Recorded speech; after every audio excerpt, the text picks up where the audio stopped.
செய்திக்காக நாம் தெரிந்து கொண்ட வேத பகுதி, அது ஏற்கனவே நாம் 2 நாட்களாய்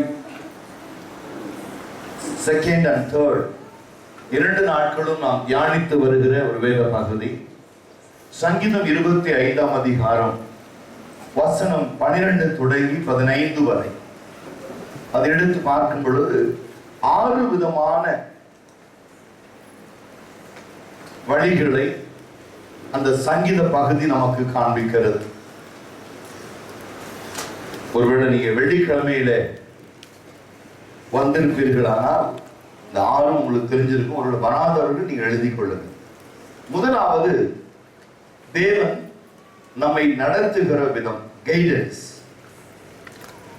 இரண்டாவது, spiritual prosperity's and future prosperity's.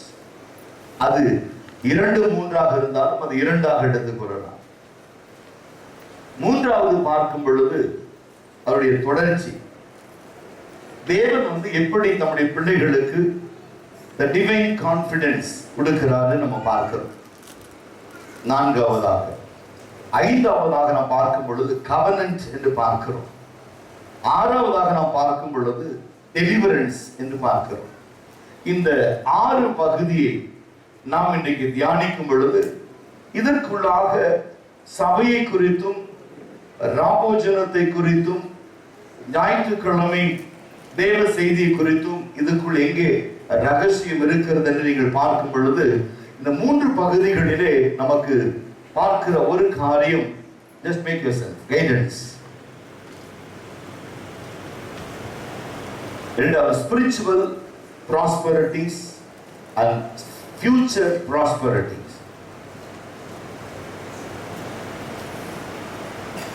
Divine confidence, divine confidence,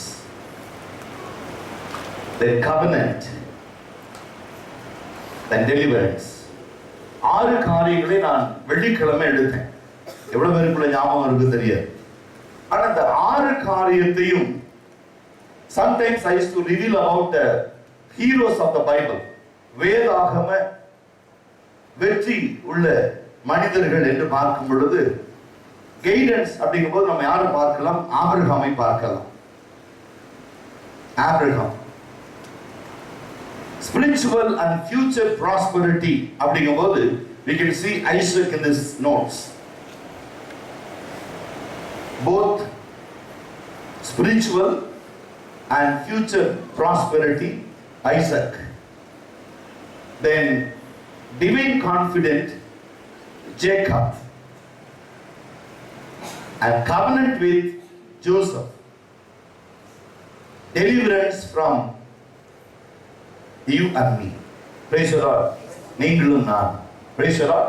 This is a secret. We want to note and analyze these things. இதற்கு வந்து நீங்க எவிடன்ஸ் பார்க்கணும் அப்படின்னு பார்த்தீங்கன்னா you can take 2 Corinthians chapter 5 verses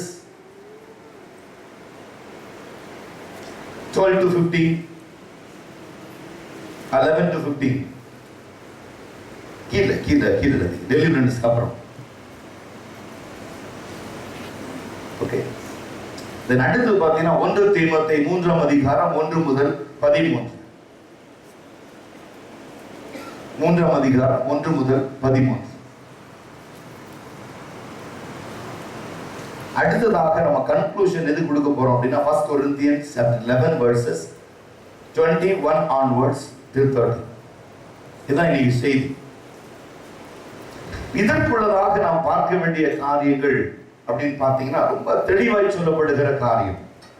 இதுல ஆபிரகாமை குறித்தும் ஈசாக்கை குறித்தும் யாக்கோபை குறித்தும் யோசேப்பை குறித்தும் இன்றைக்கு இருக்கிற சபையை குறித்தும் தேவனுடைய திட்டம், தேவனுடைய தீர்மானம், தேவனுடைய வெளிப்பாடுகள் என்று பார்க்கிற பொழுது ஆதியாகமத்திலே தேவனாகிய கர்த்தர் 12ஆம் அதிகாரத்திலே ஆபிரகாமை அழைக்கிறார்.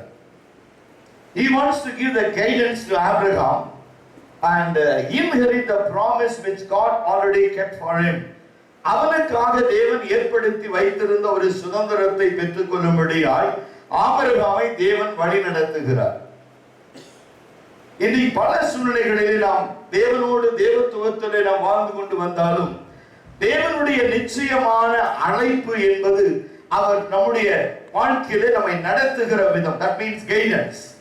இன்றைக்கு வேதம் சொல்லுகிறது, ஜனங்கள் தீர்க்க தரிசனம் இல்லாத இடத்திலே ஜனங்கள் சீர்கெட்டு போவார்கள். தீர்க்க தரிசனம் என்பதை வழி நடத்துகிற ஒரு ஆயுதமாய் நாம் பார்க்கிறோம். that is the prophetical mission that guide the people, those who into the spiritual and future prosperities of their all of their life. சகல நாட்களிலும் உலகத்தின் முடிவு பரியந்தம் நான் உங்களுடனே கூட இருக்கிறேன் என்று வேதம் சொல்லுகிறது. இன்றைக்கு பார்க்கும் பொழுது இதனுடைய தலைப்பாக நான் எடுத்துக்கொண்ட காரியம் லீடர்ஸ் ட்ரைட்ஸ் என்று சொன்னேன். TRAITS traits. இந்த ட்ரைட்ஸ் அப்படிங்கிற வார்த்தைக்கு என்ன அர்த்தம் என்றால் குவாலிட்டி ஆர் கேரக்டரிஸ்டிக்ஸ். இது ஒரு குணாதிசயம் ஒவ்வொருவருக்குள்ளும் தேவன் எதிர்பார்க்கிறதாக இருக்கிறது. ஒரு சபை நடத்த வேண்டும் என்றால், அல்லது ஒரு குடும்பத்தை நடத்த வேண்டும் என்றால், அல்லது ஒரு சமுதாயத்திலே நாம் தேவனுக்குள்ளதாக மற்றவர்களுக்கு நாம் சாட்சியாக இருக்க வேண்டும் என்றால், இன்றைக்கு இந்த உலகம் எதிர்பார்க்கிற ஒரே ஒரு காரியம் quality of every individual are characteristics. இந்த ஜனங்களை கிறிஸ்து எப்படியாக தமக்கென்று தெரிந்து கொண்டிருக்கிறார். இந்த ஜனங்களை தேவன் இந்த கடைசி காலத்துல எப்படி தேவன் அழைத்து அறிந்திருக்கிறார். இன்னைக்கு சபையை தேவன் எப்படி நடத்துகிறார். ஒரு குடும்ப தலைவன் ஒரு குடும்பத்தை எப்படி நடத்த அறிந்திருக்கிறார். அல்லது பிள்ளைகளுடைய வாழ்க்கையில அவர்கள் எதை பின்பற்றுகிறார்கள், யாரை பின்பற்றுகிறார்கள், அந்த பிள்ளைகளுடைய வாழ்க்கையில அவர் எதிர்பார்த்திருக்கிற நோக்கங்கள் என்ன, அந்த பிள்ளைகள் வாழ்க்கையில நடைபெறுகிற சம்பவம் என்ன. பல நேரங்களிலே ஆவிக்குரிய பிரகாரமாய் தேவன் நம்மை அழைத்திருக்கிறபடினால் நம்முடைய அழைப்பையும் தெரிந்து கொள்ளுதலையும் உறுதியாக்குவது மிக அவசியமாக இருக்கிறது. அதாவது ஒரு காரியத்தை நான் உங்களுக்கு முன்வைக்க விரும்புகிறேன்.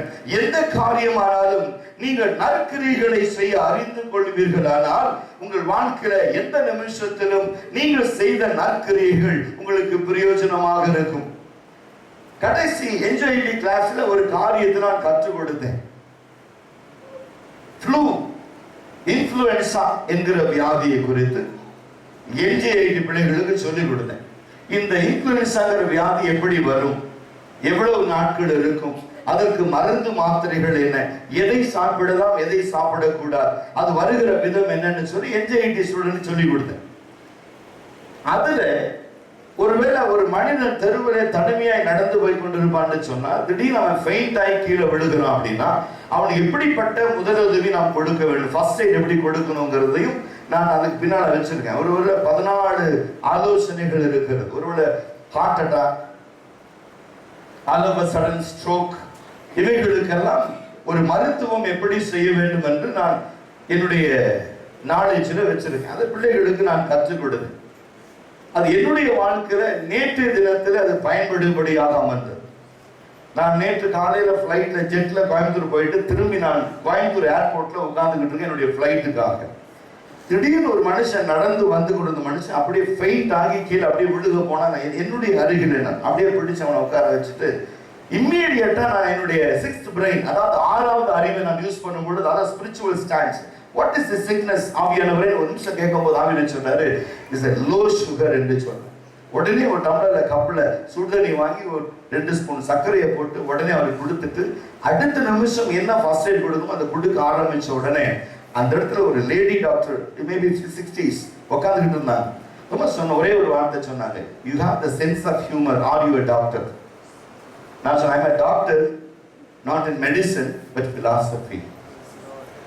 சொன்னாங்க, நான் ஒரு டாக்டர், எனக்கு தோணாத ஒரு காரியத்தை டக்குன்னு ஆப்சன்ஸ் ஆஃப் மைண்ட் நீங்க உடனே கொடுத்துட்டீங்க, வெரி மச் அப்ரிஷியேட்டபிள். அந்த மனிதன் எழுந்து என்னுடைய விலாசத்தை no problem you carry on சொல்லி நான் என்னுடைய ஃப்ளைட் டைம் ஆயிடுச்சு, நான் வந்துட்டேன் பெங்களூருக்கு. ஏன் இதை சொல்லுகிறேன் என்று சொன்னால், நாம் எதை கற்றுக்கொள்ளுகிறோமோ நிச்சயம் அது நமக்கு பயனுள்ளதாக இருக்கும். கற்றுக்கொள்வது மாத்திரமல்ல, ஆவியார் நம்ம கற்றுக் கொடுக்கிற வேத ரகசியங்கள். இந்த ஞாயிற்றுக்கிழமையில தேவன் என்னோடு பேச விரும்புகிற காரியம், ஒரு மனுஷனுடைய வாழ்க்கையில் இந்த 6 காரியங்களும் காணப்படுமானால், இந்த 6 காரியங்களை நீங்கள் கற்றுக்கொள்வீர்களானால், எந்த விதத்திலும் என்னை யார் நடத்துகிறார், என்னை நடத்துகிறவர் ஆவியானவர். வேதம் நான் போய் பரிசுத்த ஆவியாகிய தேற்றரவாளனை உங்கள் நடுவில் அனுப்புகிறேன், அவர் வந்து சகல சத்தியத்திலும் உங்களை வழி நடத்துவார். இது ஆவியானுடைய காரியம். 1 கொரிந்தியர் 5:17 திருப்பிக் கொள்ளுங்கள். ஒருவர் வாசியுங்கள். 17 2 கொரிந்தியர் வாசி சீக்கிரமா. இப்படி இருக்க ஒருவன் கிறிஸ்துவுக்குள் இருப்பானானால் அவன் எப்படி இருக்கிறான்? புது சிருஷ்டியாக இருக்கிறான். கிறிஸ்துவுக்குள் ஒருவன் இருந்தா, கிறிஸ்துவோடு ஒருவன் நடந்தா, கிறிஸ்துவுடைய ஆலோசனை ஒருவன் கை கொள்வானால் அவனுடைய வாழ்க்கை புது சிருஷ்டியாக இருக்கிறது. பழையவைகள் எல்லாம் ஒழிந்தன, எல்லாம் புதிதாகிறது. நாம் ஒவ்வொரு நாளும் கிறிஸ்துவோடு அழைக்கப்பட்டவர்களாய், கிறிஸ்துவோடு தெரிந்து கொள்ளப்பட்டவர்களாய், கிறிஸ்துவின் அழைப்பை முழு நிச்சயமாய் ஏற்றுக்கொண்டவர்களாய் ஒவ்வொரு சூழ்நிலையிலும் நம்மை இணைத்துக் கொள்வது அவசியமான காரியமாய் இருக்கிறது. அதைத்தான் நம்ம பார்க்கிறாங்க 2 கொரிந்தியர்ல மிக தெளிவாய் சொல்லப்படுகிற காரியம். 2 கொரிந்தியர் 5 வாசம் இல்லையா? அந்த 2 கொரிந்தியர் 5ல 10 இருந்து வாசித்து பாருங்க. the leader tries எப்படி இருக்குன்னு பாருங்க. ஏனென்றால் சரீரத்தில் அவன் செய்த நன்மைக்காவது தீமைக்காவது பலனை அடையும்படிக்கு நாம் எல்லாரும் கிறிஸ்துவின் நியாயாசனத்திற்கு முன்பாக வெளிப்பட வேண்டும். ஆகையால் கர்த்தருக்கு பயப்படத்தக்கது என்னவென்று அறிந்து மனுஷருக்கு நாங்கள் புத்தி சொல்லுகிறோம். Praise the Lord. Praise the Lord. இதுதான் கிறிஸ்து நம்மிடத்தில் எதிர்பார்க்கிற காரியம். நாம் என்ன செய்யறோம்? மனுஷங்களுக்கு புத்தி சொல்லுகிறோம். ஆனால் சங்கீதம் 25ஆம் அதிகாரம் 12, 13, 14, 15 வசனங்களிலே ஒரு 6 காரியத்தை தேவனாகிய கர்த்தர் இன்றைக்கு சபைக்கு புத்தியாக கற்றுக் கொடுக்கும்படியாய் அவர் சொல்லுகிற பொழுது, இவைகளிலிருந்து நான் எதை பெற்றுக் கொள்ளுகிறேன்? எந்த நன்மை நான் பெற்றுக் கொள்ளுகிறேன்? ஒருவேளை தேவனாகிய கர்த்தர் ஆபிரகாமை வழி நடத்தி அவன் 100வது வயதிலும் எனக்கு ஒரு பிள்ளை என்று சொல்லாதபடிக்கு நடத்துகிறவர் உண்மை உள்ளவர், என்னை நடத்துகிறவர், என்னை அழைத்தவர் உண்மை உள்ளவர், அப்படியே செய்வார் என்கிற வார்த்தையிலே தேவனாகிய கர்த்தருக்கு உங்களை ஒப்புக் கொடுக்கும் பொழுது, அர்ப்பணிக்கும் பொழுது நாம் எதிர்பார்க்கிற காரியங்களை கர்த்தர் நமக்கு செய்ய அந்த தேவன் போதுமானவராக இருக்கிறார். முதலாவது காரியம், இப்போ என்னை நடத்துகிறவர் இன்னார் என்று நான் அறிந்திருக்கிறபடினால் என் கவலைகளை எல்லாம் அவர் மேல் வைத்திருக்கிறேன். என்னை நடத்துகிறவர் இன்னார் என்று நான் அறிந்திருக்கிறேன். Who is gave me perfectly, I knew about him because of I submit all my burden to in his hand. அவருடைய கரத்தில் அர்ப்பணித்திருக்கிறேன். இதுதான் நம்ம திரும்ப திரும்ப திரும்ப நாம் கேட்கிற ஒரு காரியம். ஒரு மனுஷனோடு நான் பேசிக் கொண்டிருந்தேன் நேற்று. நாங்க சும்மா ஜெனரலா ஒரு டாபிக் பேசணும்.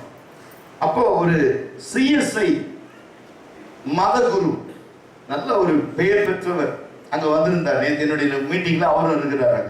4 சிஎஸ்ஐ போதகர் வந்திருந்தாங்க. நான் என்னுடைய செய்தி நான் கொடுத்தேன். செய்தி கொடுத்தவர் அவர் கேட்டாரு, ரவி அன்னைக்கும் சரி இன்னைக்கும் சரி நீ அப்படியே தான் இருக்க. ஆளை பார்த்தா ஆவியை பார்த்தாங்க, ஆவியை தான் சொன்னேன். விழுந்த அவங்களுக்கு. அப்ப அவர் சொன்ன காரியம் ஏன் அப்படி சொன்னீங்கன்னு கேட்கும் போது ஒரு காரியம் சொன்னார். மேங்களூர்ல புகழ்பெற்ற ஒரு ஊழியக்காரர், நான் பல்லடத்துல போஸ்டிங்கா இருக்கும் போது நான் அவரை சந்தித்தேன். அந்த மனுஷனுக்குள்ள நல்ல ஆவி அபிஷேகம் அந்த நாட்கள் இருந்துச்சு. But today, weeks ago, I met him in Tirupur for the meeting, pastors conference. But it's well grown. அப்படின்னா நல்லா வளர்ந்துருக்கிறார் அப்படின்னாரு. நான் சொன்னேன் எதுல அப்படின்னு. இல்ல he is in flesh, மாம்சத்துல நல்லா வளர்ந்துருக்கிறார். அந்த பல்லடத்தை கூட்டத்துக்கு போகும்போது அவர் பாஸ்டர்ஸ் கான்ஃபரன்ஸ்ல பேசும்போது எல்லா கூட்டம் முடிந்து கடைசியில 4:45 மணிக்கு கொடுத்த ஒரு சின்ன ஒரு டம்ளர் டீயும் 2 மேரி பிஸ்கட்டும் சாப்பிட்டுட்டு என்ன செஞ்சாரா, அப்படி ஒரு கடைசி முடிவு ஜெபம் பண்ணிட்டு போனாரு. இப்ப திருப்பூர்ல செய்தி கொடுத்துட்டு ஜனங்கள்லாம் பாஸ்டர்ஸ் எல்லாம் ஆலோசனை நின்று இருக்காங்க. ஒரு ஆளை காணும், கார் ஏறி போயிட்டாரு, நல்லா வளர்ந்துட்டாரு. நான் அவனே ஒன்று சொன்னேன், ஐயா ஒன்று சொல்லட்டுமா என்னன்னு கேட்டாரு. சொன்னாரு, யோவானை பார்த்து கத்துக்க வேண்டிய காரியம் நிறைய இருக்கு. நான் சிறுகவும் நீர் எனக்குள்ளே பெருகவும் வேண்டும். Whenever the person individually increase, the spirit is going to be reduced. ஒண்ணு மட்டும் புரிஞ்சுக்க, என்னைக்கு நீ மாம்சமாய் உலக பிரகாரமாய் நீ வளருகிறாயோ அடுத்த நிமிஷம் கிறிஸ்துவின் ஆவியானவர் உனக்குள்ளே கம்மி ஆயிடுவார். நீங்கள் சிறுகணும். Self should be decreased and spirit should be increased. நீ பெருகணும், நான் சிறுகணும். அப்ப ஆவிக்குரிய பார்க்கும்போது we learn more humble than early days and present days. ஆதியிலே வேதத்தை எடுத்து வாசிக்கும் பொழுது வெளிப்படுத்தின சுவிசேஷம் சொல்லுகிறது, ஆதியிலே கொண்டு அன்பை விட்டாய் என்று உன் பேரில் குறையுண்டு. ஆதியிலே ஒரு சபையாகட்டும், ஒரு ஊழியராகட்டும், அது ஊழியமாகட்டும், விசுவாசிகளானாலும் ஆதியிலே எந்த அன்பை சபைக்கு மேல் வைத்திருந்தார்களோ, அல்லது ஊழியர்கள் ஆதியிலே எந்த அன்பை விசுவாசிகள் மேல் வைத்திருந்தார்களோ அந்த அன்பு அதிகரிக்க வேண்டுமே அல்லாமல் அந்த அன்பு குறையக்கூடாது. இதுதான் இன்னைக்கு வேதம் கற்றுக் கொடுக்கிற காரியம். ஒருவேளை ஆவியானவர் என்னை நடத்துவார் என்றால், இந்த சபையிலே என்னை தெரிந்து கொள்வார் என்று சொன்னால், கிறிஸ்துவிலே நான் ஒரு பெரிய பிரசங்கியா இருக்கலாம், தீர்க்கதரிசியா இருக்கலாம், அப்போஸ்தலனா இருக்கலாம், ஒரு காலேஜ் நடத்தலாம். ஆனால் நான் சிறுக வேண்டும், எனக்குள்ளே அவர் பெருக வேண்டும். என்றைக்கு இந்த கிருபை உனக்குள் இருக்கிறதோ, என்றைக்கு கிறிஸ்து உனக்குள் பெருகுகிறாரோ அப்பதான் மேன்மை, அப்பதான் மேன்மை. என் ஆரம்பத்திலிருந்து இந்த டை எனக்கு புதுசு இல்லை. ஆதியிலே நான் ஜீசஸ் கார்ஸ் அந்த போட்டோ வச்சிருக்கிறேன். 91 நவம்பர் மாசத்துல இயேசு அழைக்கிறாரு நான் செய்தி கொடுக்கிறேன். இதே டை கட்டிட்டு தான் பேசுறேன். இன்னைக்கு அதே tie. But the spirit is not like that. Praise God. எனக்குள்ள இருக்கிற ஆவியானவர் அன்றைக்கு இருந்தது போல அல்ல, 100 மடங்காய் என்னை கர்த்தர் அபிஷேகத்திருக்கிறார். என்னை மாத்திரமல்ல, இந்த சபையை சேர்த்து நான் சொல்றேன். Praise God. Hallelujah. நீங்க சொல்லணும், எப்போதுமே சொல்லணும், எப்படி இருக்கீங்க அப்படின்னா, ஒரு வீடு கட்டணும்னு, ஒரு கார் வாங்கணும்னு, நல்ல வேலை கிடைச்சு, குடும்பம் பிள்ளைகள் எல்லாம் நல்லா ஆன பிறகு எப்படி இருக்கேன்? நல்லா இருக்கேன், கர்த்தர் ஆசீர்வதித்திருக்கிறார். அதுவல்ல ஆசீர்வாதம். நீ ஜெபிக்கிறவளாய், உபவாசிக்கிறவளாய், வேதம் வாசிக்கிறவளாய், கிறிஸ்துவுக்கு முன்பதாக, அநேகருக்கு முன்பதாக ஒரு சாட்சியாய் இருக்கிற வாழ்க்கை தான் உன் வாழ்க்கையில கர்த்தர் உன்னோடு இருக்கிற அனுபவம், எக்ஸ்பீரியன்சிங். ஒருவேளை பண்ண சொல்லுவாங்க, இந்த சபைக்கு வந்தபடி கர்த்தர் ஆசீர்வதித்திருக்கிறார். 2 கேள்வி கேட்பேன். எந்த விதத்துல, எப்படி, எந்த விதத்துல நீங்கள் ஆசீர்வதிக்கப்பட்டிருக்கிறீங்க? இல்ல நான் முதல்ல பைபிள் வாசிக்க மாட்டேன், இப்ப பைபிள் வாசிக்காம எதுவும் செய்யறதில்லை. கர்த்தர் உண்மையாவே ஆசீர்வதிச்சுட்டா நீ வளர்ந்துருக்கீங்க. 2வது, அவர் சொல்லுகிற, அவர் நடத்துகிற ஆலோசனைப்படிதான் நான் செய்யறேன். இது நல்லது. Praise the Lord, praise the Lord. 1 பேதுரு 2ஆம் அதிகாரம் 12 எடுத்து வாசி பாருங்க வேகமாய். 12. புறஜாதிகள், நல்ல கவனிங்க, புறஜாதிகள் உங்களை அக்கிரமக்காரர்கள் என்று பேசும் விஷயத்தில் அவர்கள் உங்கள் நற்கிரியைகளை கண்டு அவற்றின் நிமித்தம் சந்திப்பின் நாளிலே தேவனை மகிமைப்படுத்தும்படி நீங்கள் அவர்களுக்குள்ளே நல் நடத்தை உள்ளவர்களாய் நடந்து கொள்ளுங்கள் என்று உங்களுக்கு புத்தி சொல்லுகிறேன். Praise the Lord. Praise the Lord. அப்ப புத்தி, அடிக்கடி புத்தி சொல்ல வேண்டியதா இருக்கு. ஏன்னா பல நேரங்களிலே என்ன செய்வோம் பாருங்க, ஒரு சின்ன குழந்தை 3 வயசு ஒரு மோட்டார் சைக்கிள்காரன் இடிச்சுட்டான். சரிங்களா, சின்ன கையிலையும் காலையும் சின்ன அடிதான். உடனே அந்த தகப்பன் தாய் அந்த குழந்தைய தூக்கிட்டு பதறி பதட்டத்தோட டாக்டர் கிட்ட ஓடுறாங்க. டாக்டர் எங்க டாக்டர், எங்க டாக்டர், இந்த குழந்தைய தூக்கி போட்டுட்டு ஓடுறாரு. நம்ம பின்னால கதட்டு, ஐயோ என் பிள்ளைக்கு என்னாச்சு, ஐயோ என் பிள்ளைக்கு என்னாச்சு. டாக்டர் போ, டாக்டர் சொன்ன ஒண்ணு இல்லை, சின்ன அடிதான், மருந்து போடுறேன்.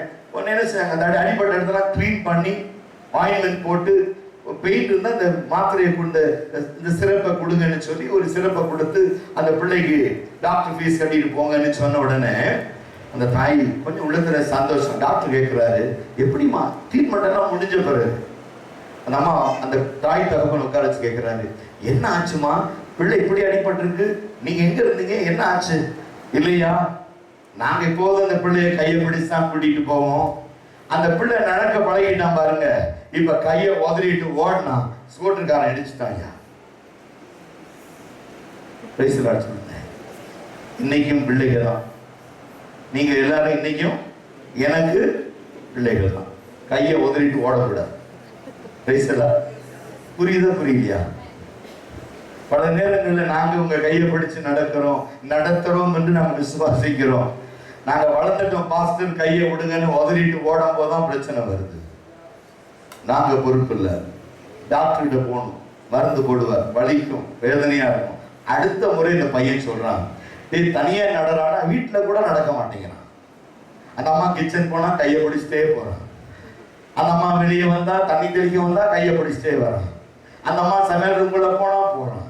கடைக்கு ஏய் விடுறா கொஞ்சம் கையை. இல்லம்மா மோட்டர் சைக்கிள்காரன் இடிச்சிருவான், இனி உன் கையை விட மாட்டேன். ஒரு தடவை அடிபட்டுட்டோம். ஹலோ, ஆமென். அப்ப என்ன செய்யணும்? தேவன் நம்மை நடத்தும்படியாய் நம்ம தேவனுடைய கையிலே ஒப்பு கொடுக்கணும். இதுதான் நாங்க செய்யற புத்தி சொல்லுகிறோம். 1 பேதுரு 2:12 சொல்றாரு, we are telling the goodness of your future. நீங்கள் நன்றாக இருக்க வேண்டும், நீங்கள் கிறிஸ்துவுக்குள்ளே வளர வேண்டும், கிருபையிலும் தயவிலும் இரக்கத்திலும் பெருக வேண்டும் என்று நாங்கள் விரும்புகிறோம். ஆனா சில நேரங்கள்ல பிள்ளைங்க கையை பெற்றோர்கள் பிடிக்கிறத பிள்ளைங்க விரும்ப மாட்டாங்க. வேற வழி இல்லை, கொஞ்ச காலம் தான். சீக்கிரமாய் இயேசு வரப்போகிறார். என் கையை விட்டுட்டு அவர் கையை பிடிச்சிருங்க. ஏன்னா நானும் கையை உதறிட்டு அவர் கையை தான் பிடிக்க போறேன். நீங்களும் better hold his hand that he will control your life and take it to the wonderful place which is promised. நமக்கு வாக்கு பண்ணின இடத்திலே நம்மை கொண்டு போய் நிற்க வைப்பார். ஆமென். இன்னும் கொஞ்சம் இது கைடன்ஸ். அதே சமயத்துல spiritual prosperity and future prosperity அப்படிங்கும்போது நீங்க வசனங்களை நீங்க மாற்றி பார்க்க வேண்டிய அவசியம் இல்லை. இன்னைக்கு வாசித்த சங்கீதத்துல கூட 31 கூட இந்த ஆரியும் கொண்டு வர முடியும். இந்த ஆரியும் கொண்டு வர முடியும். பொதுவாகவே கைடன்ஸ் அப்படிங்கிறது இஸ் a common word. எபிரேய பாஷையில பாத்தீங்கன்னா இந்த கைடன்ஸ் அப்படிங்கிறது என்ன சொல்றாரு?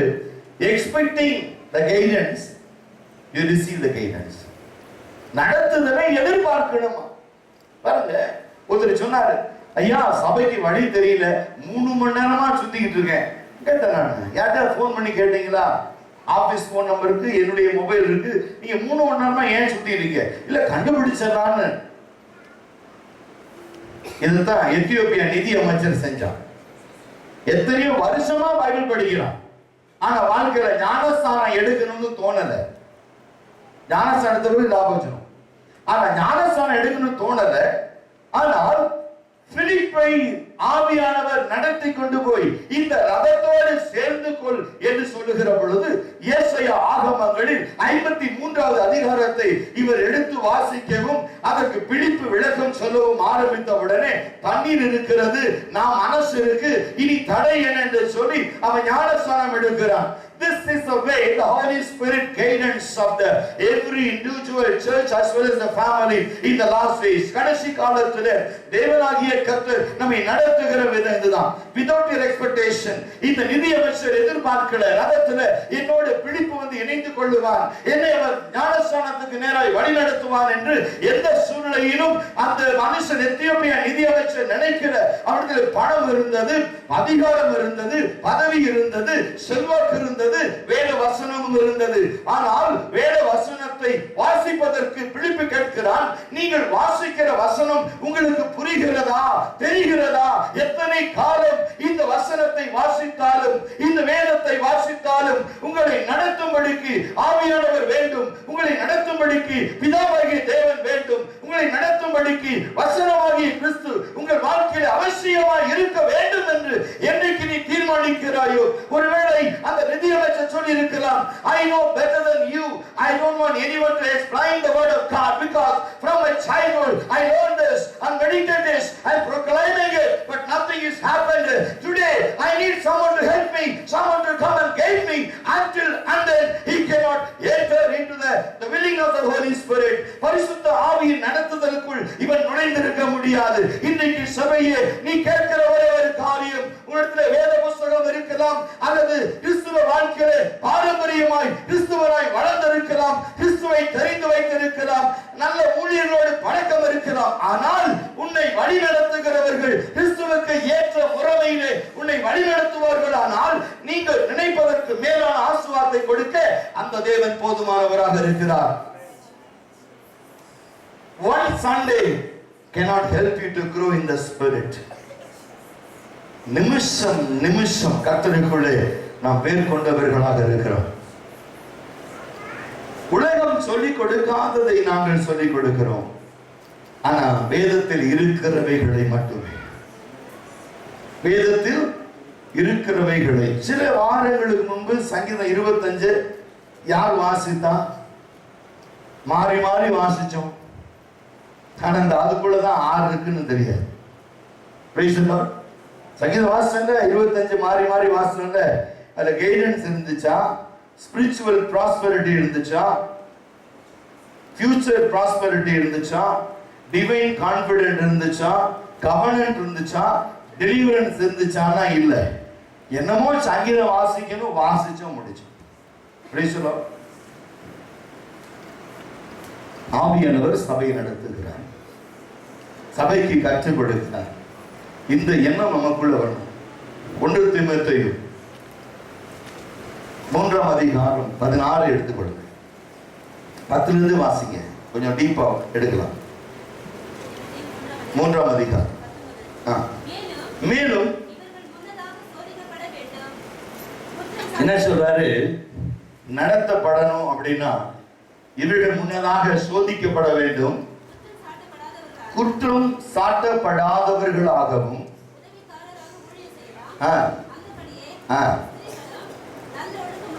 நல்ல, அதாவது லீடர்ஸ் ரைட்ஸ் என்று சொல்றோம் இல்லையா? இதுதான் ஆவிக்குரிய வாழ்க்கையினுடைய ரகசியம். Leaders rights. நீங்கள் கர்த்தருக்கென்று ஊழியம் செய்ய விரும்பினால், தலைமைத்துவத்தை எடுத்து நடத்த விரும்பினால், கர்த்தர் உங்களிடத்தில் எதிர்பார்க்கிற காரியம் நல்ல குணாதிசயம் உடையவர்களாக இருக்க வேண்டும். வேதத்தை நாம் கற்றுக்கொள்ள, வேதத்தை நாம் தியானிக்க விரும்புகிற பொழுதெல்லாம் வேதம் நமக்கு எப்படிப்பட்ட நன்மைகளை நமக்கு தரும், எப்படிப்பட்ட வழி நடத்துதல் எனக்கு கிடைக்கும், எந்த நிச்சயத்திலே அவர் நம்மை நடத்துகிறார் என்று அறிந்து கொள்ள வேண்டும். இந்த சபை வேதாகமம், உபவாசம், வேத தியானம் என்று பார்க்கிற பொழுதெல்லாம் கர்த்தர் நமக்கு ஒரு வித்தியாசமான வேறுபாடான வழிமுறை நமக்கு காண்பிக்கிறார். வாசித்து அதே பாருங்க. 2 தீமோத்தேயு 2ஆம் அதிகாரம் 5 வாசித்து பாருங்க.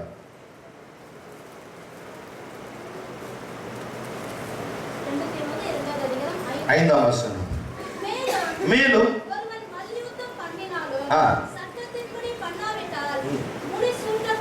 பாருங்க, நீ மல்யுத்தம் பண்ணனா கூட என்ன சொல்றாரு? நீங்கள் எப்படி பண்ணுமா? சட்டம் இருக்கு. There is a procedures.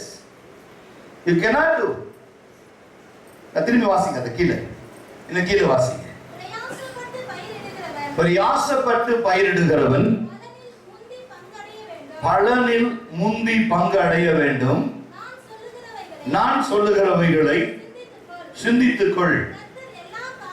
கர்த்தர் எல்லா காரியங்களிலும் உனக்கு புத்தியை தந்தருளுவார். Praise the Lord. God has given the knowledge, wisdom, how to proceed. ஒருவேளை நீங்க ஒரு விதை போடுகிறீங்க, கஷ்டப்பட்டு நிலத்தை உழுது விதையை தூவி அது விதை முளைத்து பலன் வரும் பொழுது விதைக்கிறவன் முந்தி பலனை அறுக்கிறான், பலனை அனுபவிக்க வேண்டும். நீ பாருங்க, போவாஸ் ரூத் இருக்காங்க. ஆனா வேதம் என்ன சொல்லுகிறது? அறுவடை காலத்திலே ரூத் வயல்வெளிக்கு போகும் பொழுது அந்த போவாஸ் சொல்லுகிறான், சில விதைகளை விட்டு விடுங்கள், அறுவடை செய்யும் பொழுது சில தானியங்களை விட்டுருங்க, அது ஏழைகளுக்கு ஆகாரமாய் போகட்டும், எடுத்துக்கொள்ளட்டும் என்று சொல்லுகிறான். அப்ப இது பாத்தீங்கன்னா, அதாவது எஜமானுடைய தோட்டமா இருந்தாலும் அவனுடைய கையின் பிரயாசங்களா இருந்தாலும் உழைக்கிறவங்க அங்க இல்லைன்னா ராஜாவுடைய அரண்மனையில பொக்கிஷங்களில தானியங்கள் போய் சேராது. சில தானியங்களை சிதற விடுவார்கள். இதுல போவாஸ் ரூத் அப்படிங்கும் போது, போவாஸ் ரூத்னு சொல்லும்போது 2 காரியத்தை பார்க்கிறோம். போவாஸ் என்று சொன்னால் கிறிஸ்துவை குறிக்கிறது, ரூத் என்று சொன்னால் சபையை குறிக்கிறது. இந்த வாழ்க்கையில இந்த உலகம் உன்னை கைவிட்டாலும், உலகத்தின் மேல் இருக்கிற நம்பிக்கை உன்னை கைவிட்டாலும், கிறிஸ்துவின் மேல் உள்ள நம்பிக்கை ஒரு நாளும் உன்னை கைவிடாது. அந்த நம்பிக்கையில தான் வாழ்ந்துகிட்டு இருக்கோம்.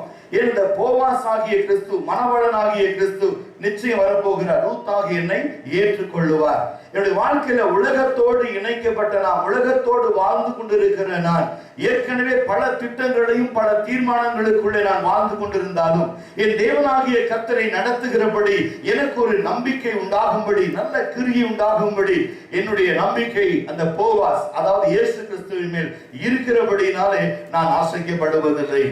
அதுதான் ஆவிக்குரிய வாழ்க்கையினுடைய நம்பிக்கை.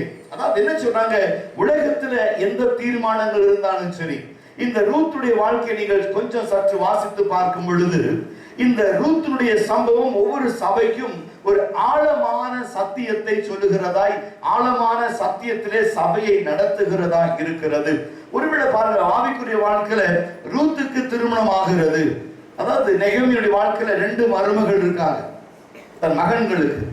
இந்த நெகேமியுடைய கணவர் என்ன செஞ்சிட்டாரு, மரித்து போயிட்டார். 2 பிள்ளைகள், அந்த 2 பேரும் மரிச்சிட்டாங்க. இப்ப அந்த வீட்டுல 3 விதவைகள் இருக்கிறார். இந்த ரூத்தினுடைய இன்னொரு காரியம் பார்த்தீங்கன்னா ஓர்பால். அந்த ஓர்பாலை பார்க்கும்போது அவன் சொல்லுகிறான், ரூத்து சொல்றா, கொஞ்சம் பணிவிடையோடு மாமியாருக்கு அனுசரணையா தன் கணவனை இழந்த துக்கத்தை மனதில் வைத்துக் கொள்ளாம 2 பேரும் மாமியாருக்கு பணிவிடை செய்கிறார்கள். அப்போ இந்த மாமியார் யோசிக்கிறார், இனி எனக்கு தான் பிள்ளைகள் இருந்தா கூட உங்களுக்கு திருமணம் பண்ணி வச்சிருவேன், இனி நீங்க என்னோட கூட இருந்தா உங்களுக்கு என்ன சந்தோஷத்தை அனுபவிக்க முடியும், ஆகையினாலே நீங்க உங்க வழியை பார்த்து நீங்க போயிருங்க, நான் என் சொந்த ஊருக்கு போயிடுறேன், உங்க வழியை நீங்க பார்த்துங்க அப்படின்னு சொன்னோன்னே எப்படா மாமியார் சொல்லுவான்னு காத்துட்டு ஓர்பால் ஓடிட்டான். புரியும் நினைக்கிறேன். எனக்கு அம்மா போட்டேன்னா அதுக்கு பின்னால் ஒரு காரியம் இருக்குன்னு நான் சொல்ல, என் வாங்கி இதை சொல்ல விரும்பல. எப்படா மாமியார் சொல்லுவாங்கன்னு சொல்லிட்டு தனியா போங்கன்னு ஓர்பால் ஓடிட்டான். ஆனா 2வது கதை வேற. இவளை பார்த்து சொன்னேன், ஓர்பால் ரொம்ப சந்தோஷமா மூட்டை முடிச்ச நான் கட்டிட்டு ஓடுறான். ரூத் பாக்குறா, எங்க கிளம்பிட்ட, ஐயோ இந்த பொம்பளையோட மாரடிச்சு என்ன கிடைக்கும், இந்த பொம்பளை எனக்கு என்ன செய்வா, நம்ம வழியை பார்த்துட்டு போவோம், எப்படா இந்த கிளம்பி வாயை திறக்கும்னு காத்துட்டு இருந்தேன், சொல்லிச்சு கிளம்பிட்டேன்னு சொல்லி போயாச்சு. ஆனா ரூத் நேரம் மாமியார்ட்ட போனேன், உன் ஜனம் என் ஜனம், உன் தேவன் என்னுடைய தேவன், நான் உம்மோடு கூட இருப்பேன். அப்பதான் போவாஸ் வராரு வாழ்க்கையில. ரூத் வாழ்க்கையில போவாஸ் எப்ப வராரு, நீ தீர்மானம் எடுத்த பிறகு, இனி இந்த சபை என்னை பரலோகத்துக்கு கொண்டு போகும்னு எடுக்கிற தீர்மானம், இந்த ஜனம் என்னுடைய ஜனம், இந்த தேவன் என்னுடைய தேவன். நமக்குள்ள God made a strong relationship between you and me. அந்த நம்பிக்கை இருக்கிறவங்களுக்கு தான் இயேசு வருவார், இல்லைன்னா வரமாட்டார். Praise the Lord. இயேசு பேசுவார், தரிசனங்களை கொடுப்பார், சொப்பனங்களை கொடுப்பார். நான் எப்பவுமே ஒரு காரியம் சொல்லுவேன், நாம் சிருஷ்டிகளை அல்ல சிருஷ்டிகரை வணங்குகிறோம். Praise the Lord சொல்லுங்க. நான் ஓயாம இந்த டம்ளர் தண்ணி குடிச்சேன்னா என் அபிஷேகம் எதுக்குள்ளே இருக்கும் சொல்லுங்க பார்க்கலாம். They worship the creator, not the creation. Praise the Lord. Always we should be in the mind. எண்ணங்கள் நமக்கு எப்படி இருக்குன்னா, தேவன் எங்க இருக்கிறார் அப்படி என்ன கேட்டா, எனக்குள்ள இருக்கிறார். எங்களுக்குள்ளே வாசம் செய்யும் ஆவியானவரே, இந்நாளிற்கும் சித்தம் போல் நடத்தி செல்லுமையா, எங்களுக்குள்ளே வாசம் செய்யும் ஆவியானவரே,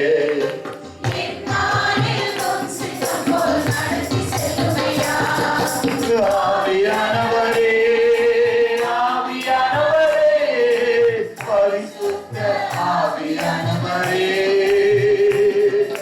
ஆவியானவரே, ஆவியானவரே, பரிசுத்த ஆவியானவரே, எப்படி நான் செபிக்க வேண்டும், எதற்காக செபிக்க வேண்டும், கற்றுத்தாரும் ஆவியானவரே, எப்படி நான் செபிக்க வேண்டும், எதற்காக செபிக்க வேண்டும்,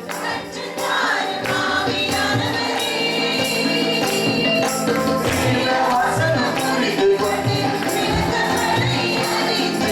வெளிச்சம் தாரும் ஆவியானவரே, வசனம் புரிந்து கொண்டு விளக்கங்களை அறிந்திட வெளிச்சம் தாரும் ஆவியானவரே, ஆவியானவரே,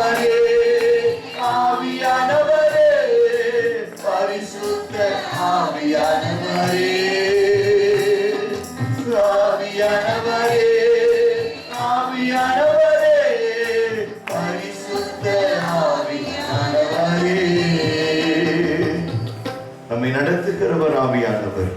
சகல சத்தியத்திலும் சகல கிருபையிலும் சகல இரக்கத்திலும் மகா மேன்மையிலும் நம்மை நடத்துகிறவர் ஆவியானவர். ரோமர் 8ஆம் அதிகாரம் 4ஆம் வசனம் தொடங்கி வாசித்து பார். Romans chapter 8 verses 4. வேகமாய். மாம்சத்தின்படி நட, because the Holy Spirit guiding us in the spirit. ஆவியிலே நடத்துகிறவர். நீங்கள் மாம்சத்தின்படி நடவாமல் ஆவியின்படி நடக்கிற நம்மிடத்தில் நியாயப்பிரமாணத்தின் நீதி, அதாவது உடன்படிக்கையினால் உண்டாகிற நீதி நிறைவேறும்படிக்கு அப்படி செய்கிறார். அன்றையும் மாமிசத்தின்படி நடக்கிறவர்கள். இங்க பாத்தீங்கன்னா ஆபிரகாம், ஈசாக்கு, யாக்கோபு, யோசேப்பு இல்லையா? இந்த காரியங்களை பார்க்கும் பொழுது மாமிசத்தின்படி நடந்தவன் யாருன்னா ஆபிரகாமும் மாம்சத்தின்படி நடந்தான், ஈசாக்கும் மாம்சத்தின்படி நடக்கிறான், யாக்கோபும் மாம்சத்தின்படி நடக்கிறான். ஆனா யோசேப்பு மாத்திரம்தான் மாம்சத்துக்கு எதிர்த்து நடக்கிறான். Praise the Lord. அப்ப இன்னைக்கு பார்க்கும் பொழுது சபையிலே நாம் ஆபிரகாம் என்று சொல்லுகிறோம், ஈசாக் என்று சொல்லுகிறோம், யாக்கோபு என்று சொல்லுகிறோம். ஆனால் இந்த மூன்று பேருமே மாம்சத்திலே நடந்தவர்கள். ஆனால் யோசேப்பு வாழ்க்கையில எந்த சூழ்நிலையிலும் எத்தனை பிரச்சனைகள் வந்தாலும் எந்த சூழ்நிலைகள் வந்தாலும் அது மாறாது தேவனுடைய சமூகத்திலே அர்ப்பணித்து தேவனுக்காய் ஒப்பு கொடுக்கிறவர்களா இந்த கிருபையை பார்க்கிறார்கள். ஆமென். இது மாத்திரமல்ல, இந்த இடத்துல பாருங்க, மாம்சத்தின்படி நடக்கிறவர்கள் மாம்சத்திற்கு உரியவைகளை மாத்திரம் சிந்திக்கிறார்கள். If you walk in the flesh, you are always remembering the flesh on your ways. உன் வழிகள் எல்லாம் வெறும் மாம்சத்தை மாத்திரம் தான் சிந்தித்துக் கொண்டிருக்கிற.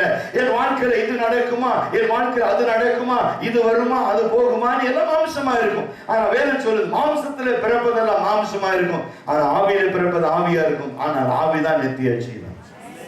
மாம்சத்தின் முடிவு மரணம். அப்ப சொல்ற மாம்சத்தின்படி நடக்கிறவர்கள் மாம்சத்துக்கு உரியவைகளை சிந்திக்கிறார்கள், ஆவியின்படி நடக்கிறவர்களோ ஆவிக்குரியவைகளை மாத்திரம் சிந்திக்கிறார்கள். வாசிங்க.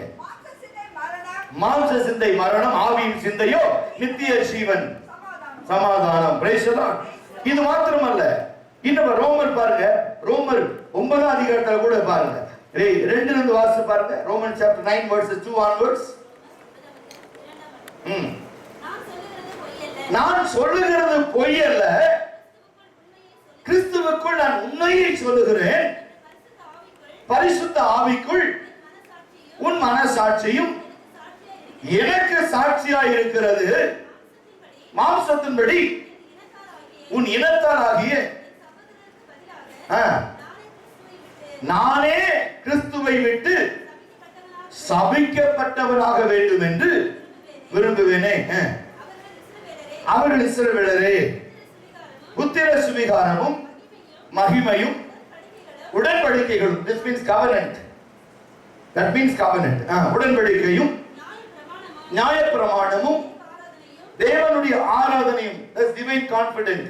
ஒரு ஆராதனைக்குள்ள வரும்போது என்ன நடக்குதுன்னா, ஒரு உன்னதமான ரகசியங்களை வெளிப்படுத்துகிறார் ஆவியானவர். ஒரு சபை என்று சொன்னால், ஒரு சபையில தேவன் எதை வெளிப்படுத்துகிறார்? Divine confidence. நமக்குள்ள ஒரு உன்னதமான நம்பிக்கை இல்லையா? மகிமையின் நம்பிக்கையே மாறிடாத என் இயேசையா, உம்மையல்லோ பற்றிக் கொண்டே உலகத்தில் வெற்றி கொண்டே, உம்மையல்லோ பற்றிக் கொண்டே உலகத்தில் வெற்றி கொண்டே, துதித்து துதித்து மகிழ்ந்து புகழ்ந்து தூயவருமை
Praise the Lord. தேவன் நம்மை நடத்துகிறவர், சகலத்திலும் நம்மை நடத்துகிறவர். இங்க ஒரு காரியத்தை பாருங்க, இந்த கைடன்ஸ் என்று சொல்லுகிற பொழுது 1 கொரிந்தியர் 11ஆம் அதிகாரம் 25ஆம் வசனத்தை திருப்பிக் கொள்ளுங்க. என்ன சொல்லுகிறார்? இயேசு தாமே காட்டி கொடுக்கப்பட்ட அந்த ராத்திரி 21 எடுத்துங்க, 21 வாசி பாருங்க. 21 1 Corinthians 11:21 21 இப்படி செய்கிறது பாருங்க. 2 மேசையில நம்ம சாப்பிடக்கூடாது. இப்ப சபையாகி நாங்கள் அதை கற்றுக் கொடுக்கிறோம். As a church gave the believers what we have to do for our spiritual and future prosperity. சீஷர்களுக்கு இயேசு சொல்லிக் கொடுக்கிறார், எதை செய்யணும், எதை செய்யணும், எதை செய்யக்கூடாது. 20 பாருங்க, 21 பார்த்தா 20 பாருங்க.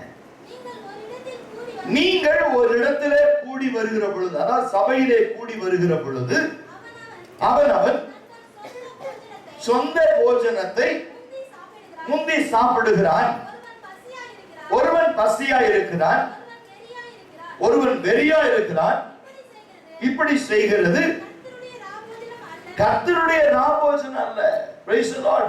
இப்ப ராபோஜனம் என்கிறது பாருங்க. If we want to guide you in spiritual prosperity and future prosperity, divine confidence and new covenant with the God and also deliverance. பாருங்க, அநேக இது நிமித்தமாய் காக்கப்பட்டிருக்கிறாங்க, விடுவிக்கப்பட்டிருக்கிறாங்க. deliverance, the many of the deliverers. ஏன்னா we have to self examine ourselves. நம்மை நாமே சுய பரிசோதனை செய்து கொள்ளுகிற வாழ்க்கை. இப்போ ஆவியானவர் பாருங்க, இந்த ராபோஜனம் என்பது இன்னைக்கு புதுசு இல்லை நமக்கு. இன்னைக்கு புதுசா இல்ல. என்னைக்கு என்னுடைய வாழ்க்கை, நான் வந்து உங்களை சொல்ல மாட்டேன், என்னுடைய வாழ்க்கையில ஒரு பாரம்பரியமான கிறிஸ்தவ குடும்பத்திலே வாழ்ந்து நடந்து கொண்டு வருகிற பொழுது கன்ஃபர்மேஷன் என்கிற ஒரு முதிர்ச்சி, ஒரு எக்ஸ்பீரியன்ஸ் சொல்லலாம். என்ன பிள்ளைகள் உங்க பாஷையில சொல்லலாம், புது நன்மைன்னு சொல்லலாம். எனக்கு 7 வயசுல கிடைக்கும், எங்களுக்கு 20 தாண்டணும். சரியா? அந்த புது நன்மை 7 வயசுல, எங்களுக்கு வந்து 20 அதாவது ஆஃப்டர் 18 or 20. அது என்ன செய்வாங்க, சாக்கிரமந்துகள் அப்படின்னு சொல்றது, சாக்ரமெண்ட்ஸ் அவைகளை சொல்லி கொடுப்பாங்க. என்ன?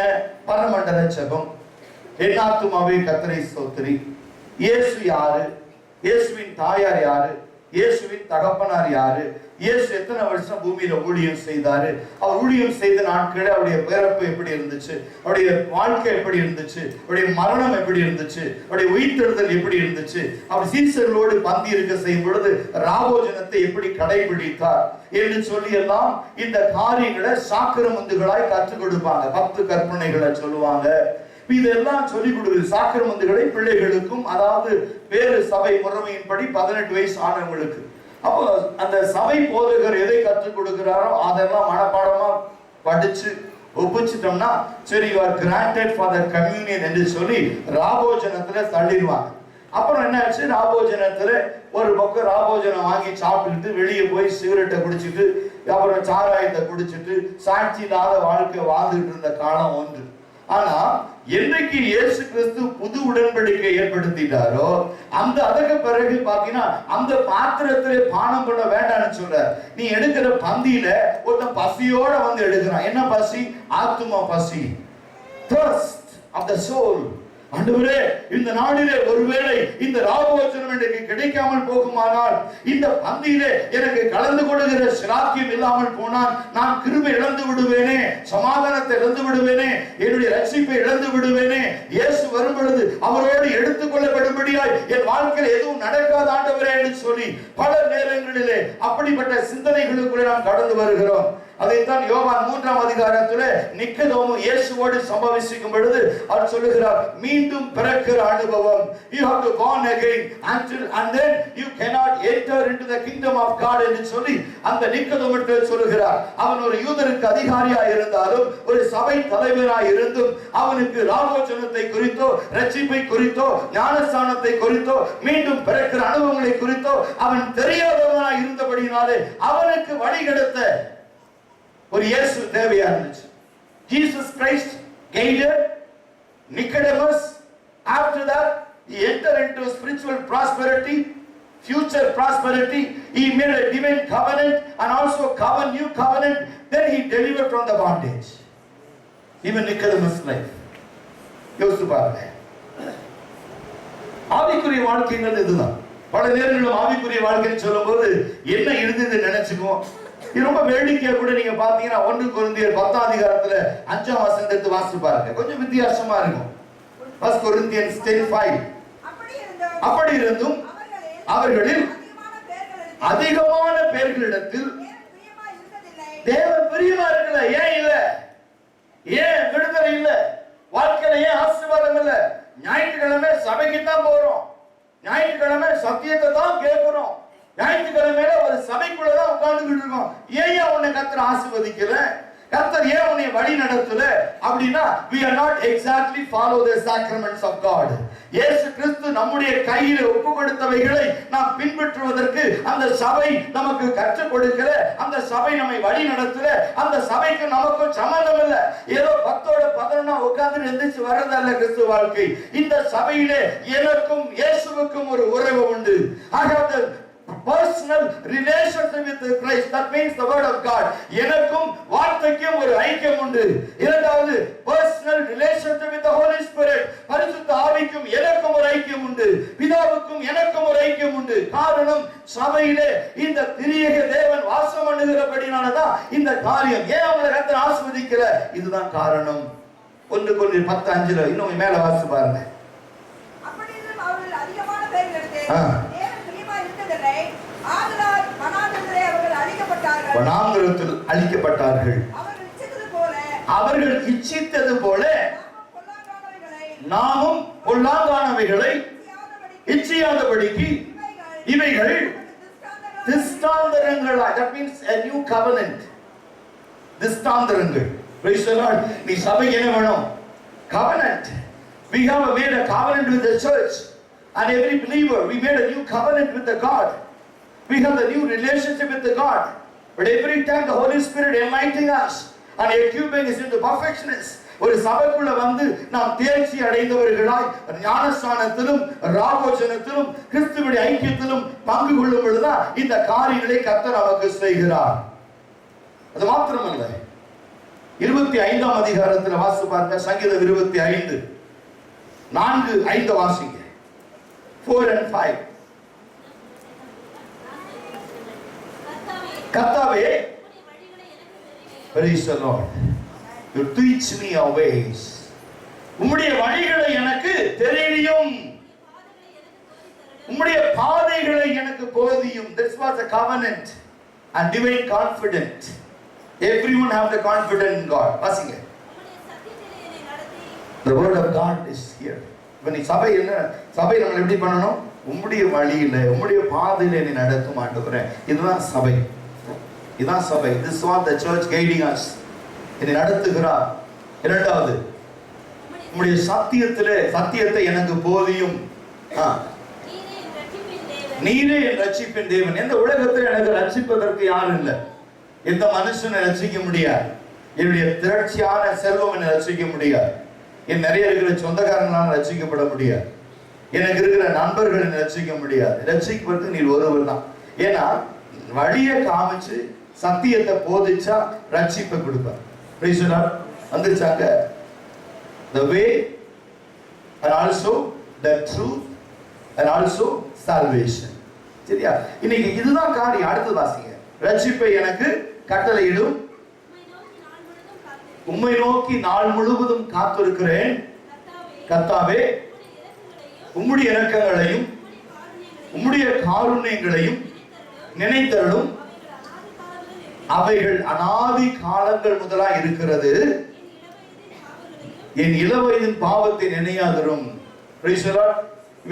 பாவத்தை மறைக்கிறவன் வாழ்வடைய மாட்டான், அதை அறிக்கை செய்து விட்டு விடுகிறவனும் இரக்கம் வரும். அதுவும் சங்கீதம் 25 தான் இருக்கு.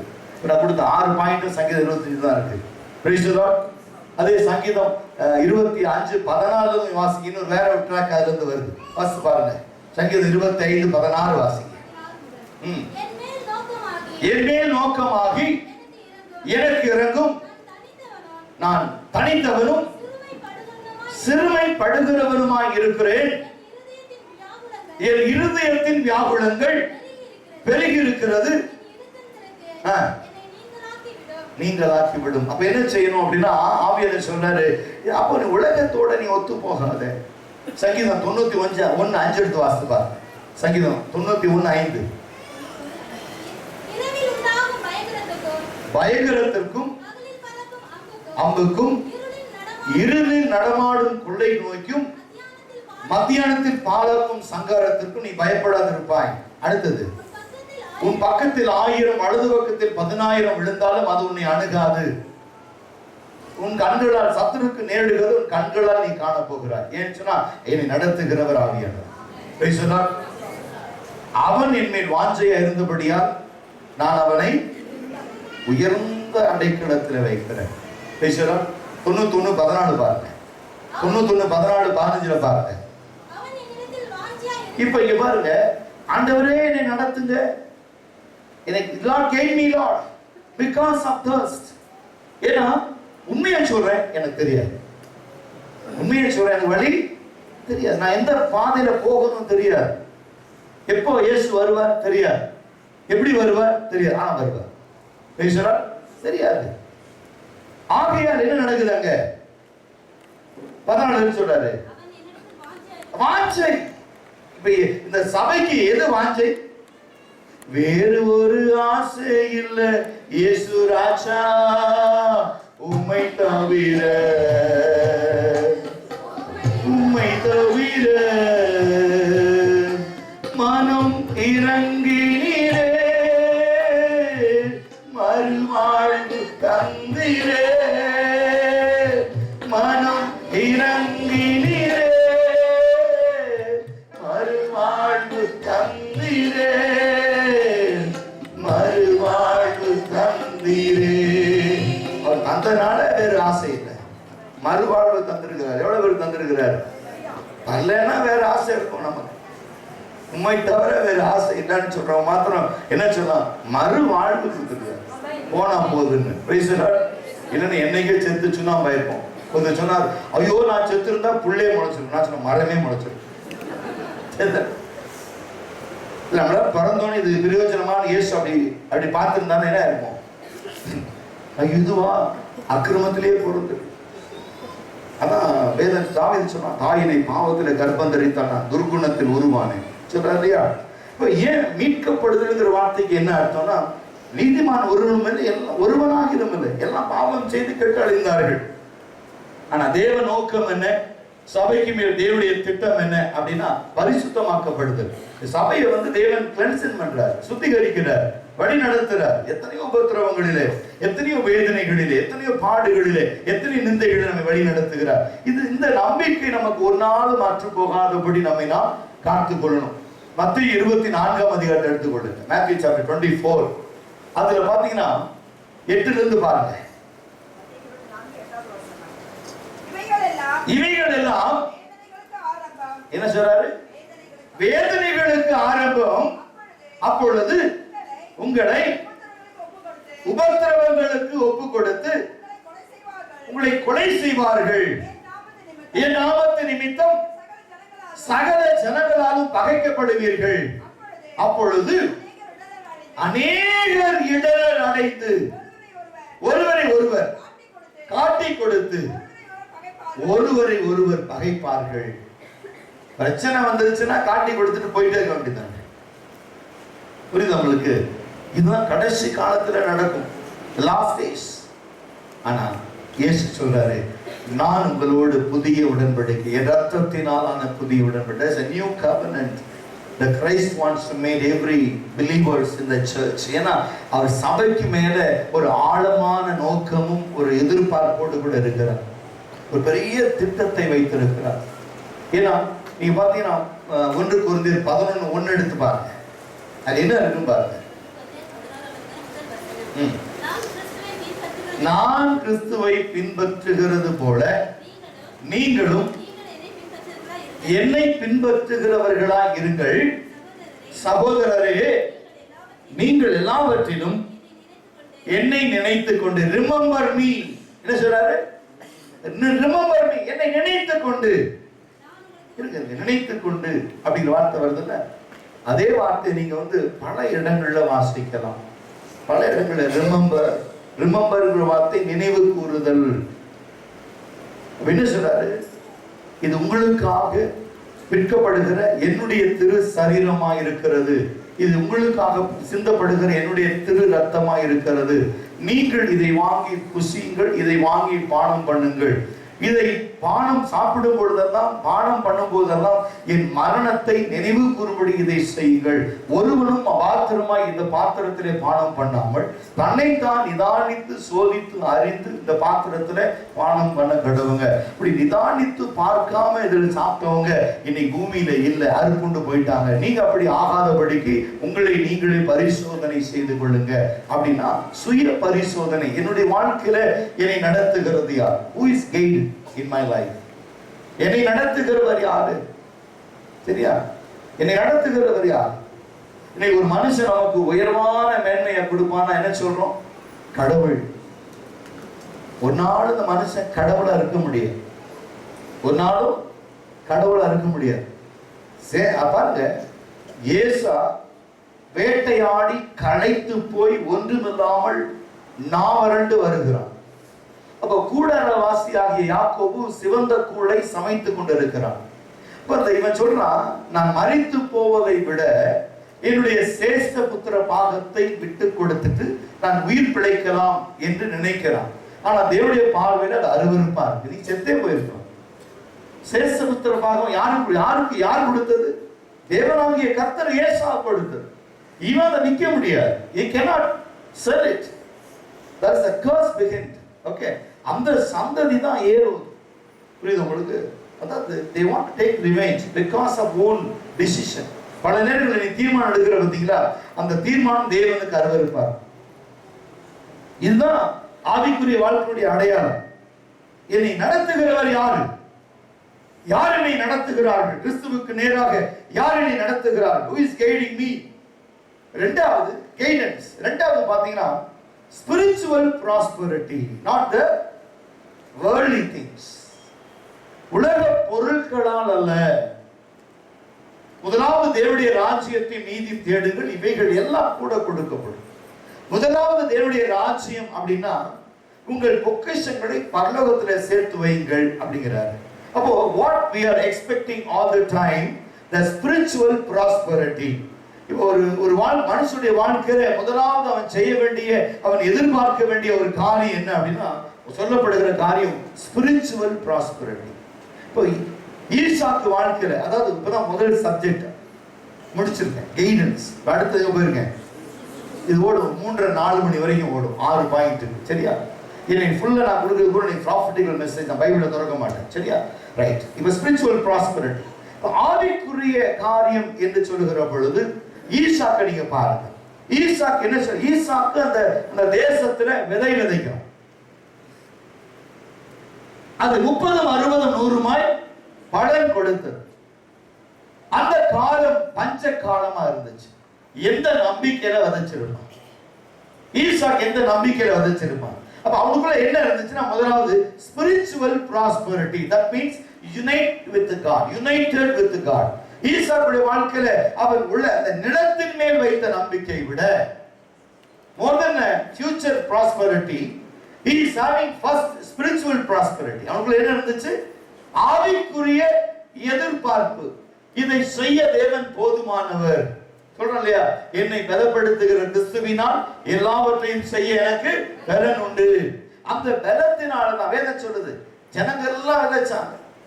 ஆனா ஒருவேளை யோசித்து பாருங்க, ஈசாக்கு காலையில விதையை கூட எடுத்துட்டு தன்னுடைய தோட்டத்துக்கு போயிருக்கோம், தன்னுடைய நிலத்துக்கு போயிருக்கோம். நிலமெல்லாம் அப்படியே பாலமா வெடிச்சு கிடக்கு.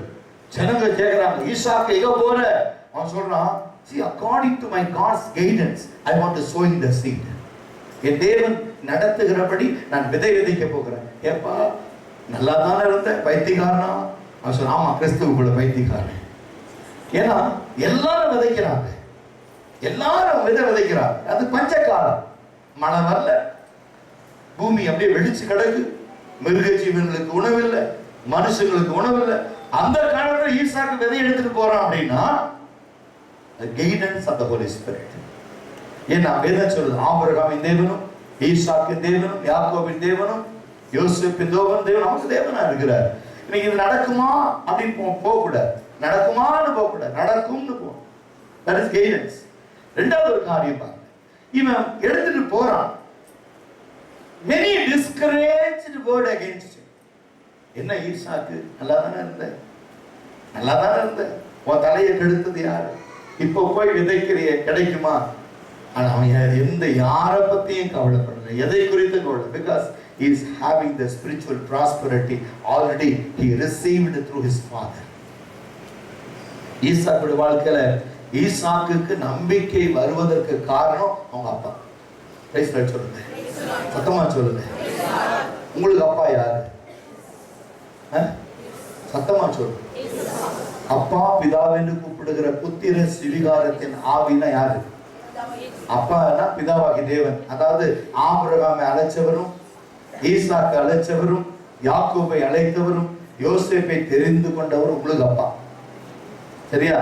ஆனா அவங்களுக்கு கொடுத்ததை விட அதிகமா தான் இன்னைக்கு சபைக்கு கொடுக்கிறாரு. நான் ஒரு நாளும் அது மாற்று கருத்து இல்லை. there is no second opinion. இன்னைக்கு நம்ம சபையாகி நாம் இன்னைக்கு இவ்வளவு வளர்ந்துருக்கோம்னு சொன்னா அது ஆபிரகாமை பார்க்கணும், ஈசாக்கை பார்க்கணும், யாக்கோபை பார்க்கணும், யோசேப்பை பார்க்கணும். நான் ஒரு படி மேல இருக்கேன். ஏன்னா அவங்கள தேவன் தீர்க்கதரிசிகளா அல்லது ஊழியக்காரங்களா ஆசை தெரிஞ்சுக்கிட்டாரு, என்னை மகனாய் தேர்ந்தெடுக்கிறார். என்னைக்கு விட வேடக்காரனை விட ஊழியக்காரனை விட மகனுக்கு கிருபை ஜாஸ்தி. சொல்லுங்க, we are the children of God. We are inheriting the promise which God already given to us. இல்லையா? அவர் நமக்கு கொடுத்த ஆசீர்வாதம் நமக்குள்ள இருக்கு. அப்ப நீங்க பிள்ளைகளே ஆனால் அவருடைய வாக்குத்தத்தங்களுக்கு நீங்க சுதந்திரவாளி தானே. அப்ப அவர் சொல்றாரு, உங்களுக்கு நான் வந்து ஸ்பிரிச்சுவல் ப்ராஸ்பரிட்டியை கொடுத்துட்டேன்.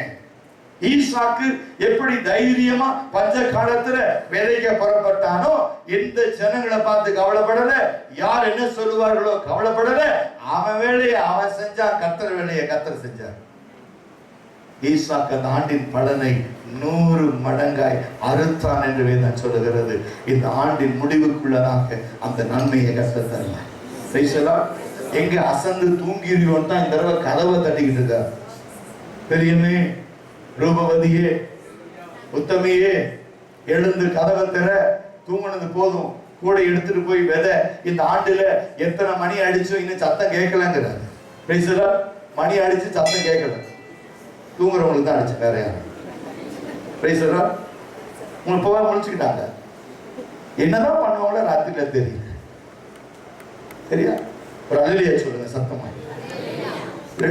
மூணாவது காரியம் பார்த்தீங்கன்னா future prosperity, எதிர்கால நம்பிக்கை. எதிர்கால நம்பிக்கை. இதுல யாருக்கு எதிர்கால நம்பிக்கை அப்படின்னு பார்த்தோம்னா யாக்கோபு. யாக்கோபு வந்து எதிர்காலத்தை குறித்து பயப்படுறோம். யாக்கோபு பயப்படுறான். ஆனால் இந்த ஈசாக்கினுடைய மனைவி இருக்காங்க பாருங்க. யாரு? யார் ஈசாக்கு மனைவி? ரெபேக்கா. அவ சொல்றா, எது வந்தாலும் நான் பார்த்துக்கிறேன், நீ தைரியம் போய் உங்க அப்பாட்ட போய் நீ ஏசான்னு சொல்லு, பின்னால நல்லா இருப்ப. future prosperity, you will be very shine in later days. இப்ப போய் ஒரு போய் சொல்லு, பின்னால நல்லா இருப்ப. யோசித்து பாருங்க, அவன் ஓடின ஓட்டம் யாருக்கு தெரியும், இல்லையா? கடைசியில் என்ன செஞ்சா, ஐயோ நான் ஏசா இல்லப்பா, நான் யாக்கோபு தான்ப்பா விழுந்தோடனே, சரி போ அப்படின்ட்டு போனா போதுன்னு விட்டுட்டார். போனா போதுன்னு விட்டுட்டார். புரியுங்களா? இது நேரம் ஆனதுனால கொஞ்சம் ஃபாஸ்டா முடிச்சாரு. 2:30 மணிக்கு முடிக்க கம்யூனிட்டி நேரம் இருக்கு இல்லையா? இது வந்து யாக்கோபால். இந்த சம்பவம் எல்லாம் உங்களுக்கு தெரியும். இதுல வந்து கொஞ்சம் ஒரு டைவர்ஷன் மெசேஜ் கொடுக்குறேன். Okay, you turn the book of Isaiah. ஏசாயா தீர்க்கதரிசன புத்தகம் 33ஆம் அதிகாரம் வசனங்கள் 4 தொடங்கி இருக்கு.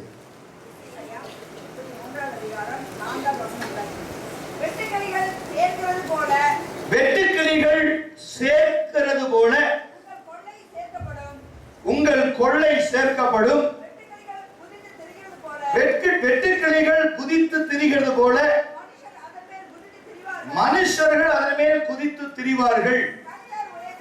கர்த்தர் உயர்ந்தவர், உன்னதத்தில் வாசமாய் இருக்கிறார். சீயோனை நியாயத்தினாலும் நீதியினாலும் நிரப்புகிறார். பூரண ரட்சிப்பும் ஞானமும் அறிவும் பிற்காலங்களில் உறுதியாக இருக்கும். கர்த்தருக்கு பயப்படுதலே அதன் பொக்கிஷம். கன்க்ளூஷன் வந்துருச்சா? இது என்ன வசனம்? கர்த்தருக்கு பயப்படுகிற மனுஷன் இவ்விதமாய் இருப்பான். அவனை கர்த்தர் என்ன செய்வாரு? கெயின் பண்ணுவார். இப்ப 25:12 வாசிங்க. Those who fear of Lord. கர்த்தருக்கு பயப்படுகிற மனுஷன் எவனோ அவனுக்கு தாம் தெரிந்து கொள்ளும் வழியை போதிக்கிறார். இப்ப வந்துச்சா? இப்போ ஏசாயா 33:5 வாசிங்க. கர்த்தர் உயர்ந்தவர். பாருங்க, வழியை போதிக்கிறவர் யாரு? உயர்ந்தவர். அப்படி படிக்கணும். உயர்ந்தவர். வழியை போதிக்கிறவர் எங்க வாசமா இருக்கிறாரு? உன்னதத்தில் வாசமா இருக்கிறாரு. அவர் சீயோனை, அதாவது சபையை நியாயத்தினாலும் நீதியினாலும் நிரப்புகிறார். பூரண ரட்சிப்பு. பூரணம்னா என்ன? Spiritual and future prosperity given by God. அதான் பூரணம். உள்ளும் புறமும் மேய்ச்சலை காண்பாய். இல்லையா? இப்ப ஆவிக்குரிய வாழ்க்கையில பார்க்கும் பொழுது சொல்லுவாங்க, மேலதாங்க பிரதர் சிரிச்சுக்கிட்டு இருக்க, உள்ளுக்குள்ள எனக்கு இருக்கிற வேதனை உங்களுக்கு என்ன தெரியும்? ஆமா, உண்மையா தெரியாது. சரியா? ஆனா ஆவிக்குரிய பிள்ளைங்க வாழ்க்கையில வேதனை சொல்றது, உள்ளும் புறமும் மேய்ச்சலை காண்பாய். You are both aside. You are blessed and prosperity. Spiritual as well as future prosperity given by God. தொடர்ந்து வாசிங்க அது அப்படியே. அவர் சீயோனை பூரண ரட்சிப்பும் ஞானமும் அறிவும் உன் காலங்கள் என்ன? past present future அங்க வருது. இப்ப future prosperity. உன் காலங்கள் உறுதியா இருக்கும். கர்த்தருக்கு பயப்படுதலே அதன் பொக்கிஷம். கடைசியாக முடிக்கிறாரு. You want to great treasure, fear of the Lord. தேவனுக்கு பயப்படு, அது பெரிய பொக்கிஷம். அந்த பொக்கிஷத்தை யாரும் திருடவும் முடியாது, பிடுங்கவும் முடியாது. அது உனக்குள்ள இன்பில்டட் குவாலிட்டி. நீங்க எதை செய்தாலும் மனுஷருக்கு செய்யாமல் தேவனுக்கு என்று மனப்பூர்வமா செய்ய கர்த்தர் அதில் பிரியமா இருப்பார். Praise the Lord. Hallelujah. ஏன்னா பல நேரங்களில் நம்ம யோசிக்கிற காரியம் தான். அடுத்தது பாத்தீங்கன்னா covenant. அடுத்தது என்ன? நான்காவது என்ன சொல்றேன்? covenant போட்டுறலாம். ஏன்னா அடுத்தது டிவைன் கான்ஃபிடன்ஸ் வேண்டாம். டிவைன் கான்ஃபிடன்ஸ் உங்களுக்கு ஏற்கனவே ரொம்ப ஆழமா சொல்லி கொடுத்துட்டேன். யாருக்கா வேணும்னா திரும்பி உதவி சொல்லுங்கன்னா டிவைன் கான்ஃபிடன்ஸை கொஞ்சம் அப்படியே லைட்டா டச் பண்றேன். இருக்கா? டிவைன் கான்ஃபிடன்ஸ் சரி, அதையும் டச் பண்ணிடுவோம். ரெவெலேஷன் சாப்டர் 2:3 onwards.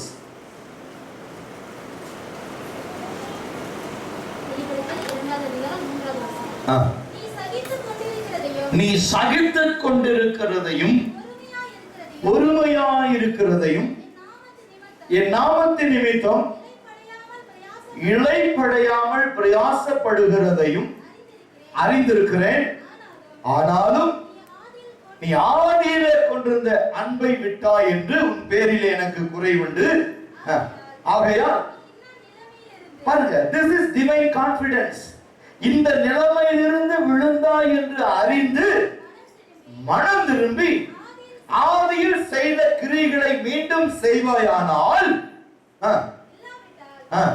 விளக்கு தண்டை விளக்கு நீக்கி போடுவேன். This is divine confidence. உங்க தேவன் எந்த ஒரு மனுஷனையும் வெளிப்படையா தண்டிக்க மாட்டார். எழுதி வச்சுக்கொள்ளுங்க.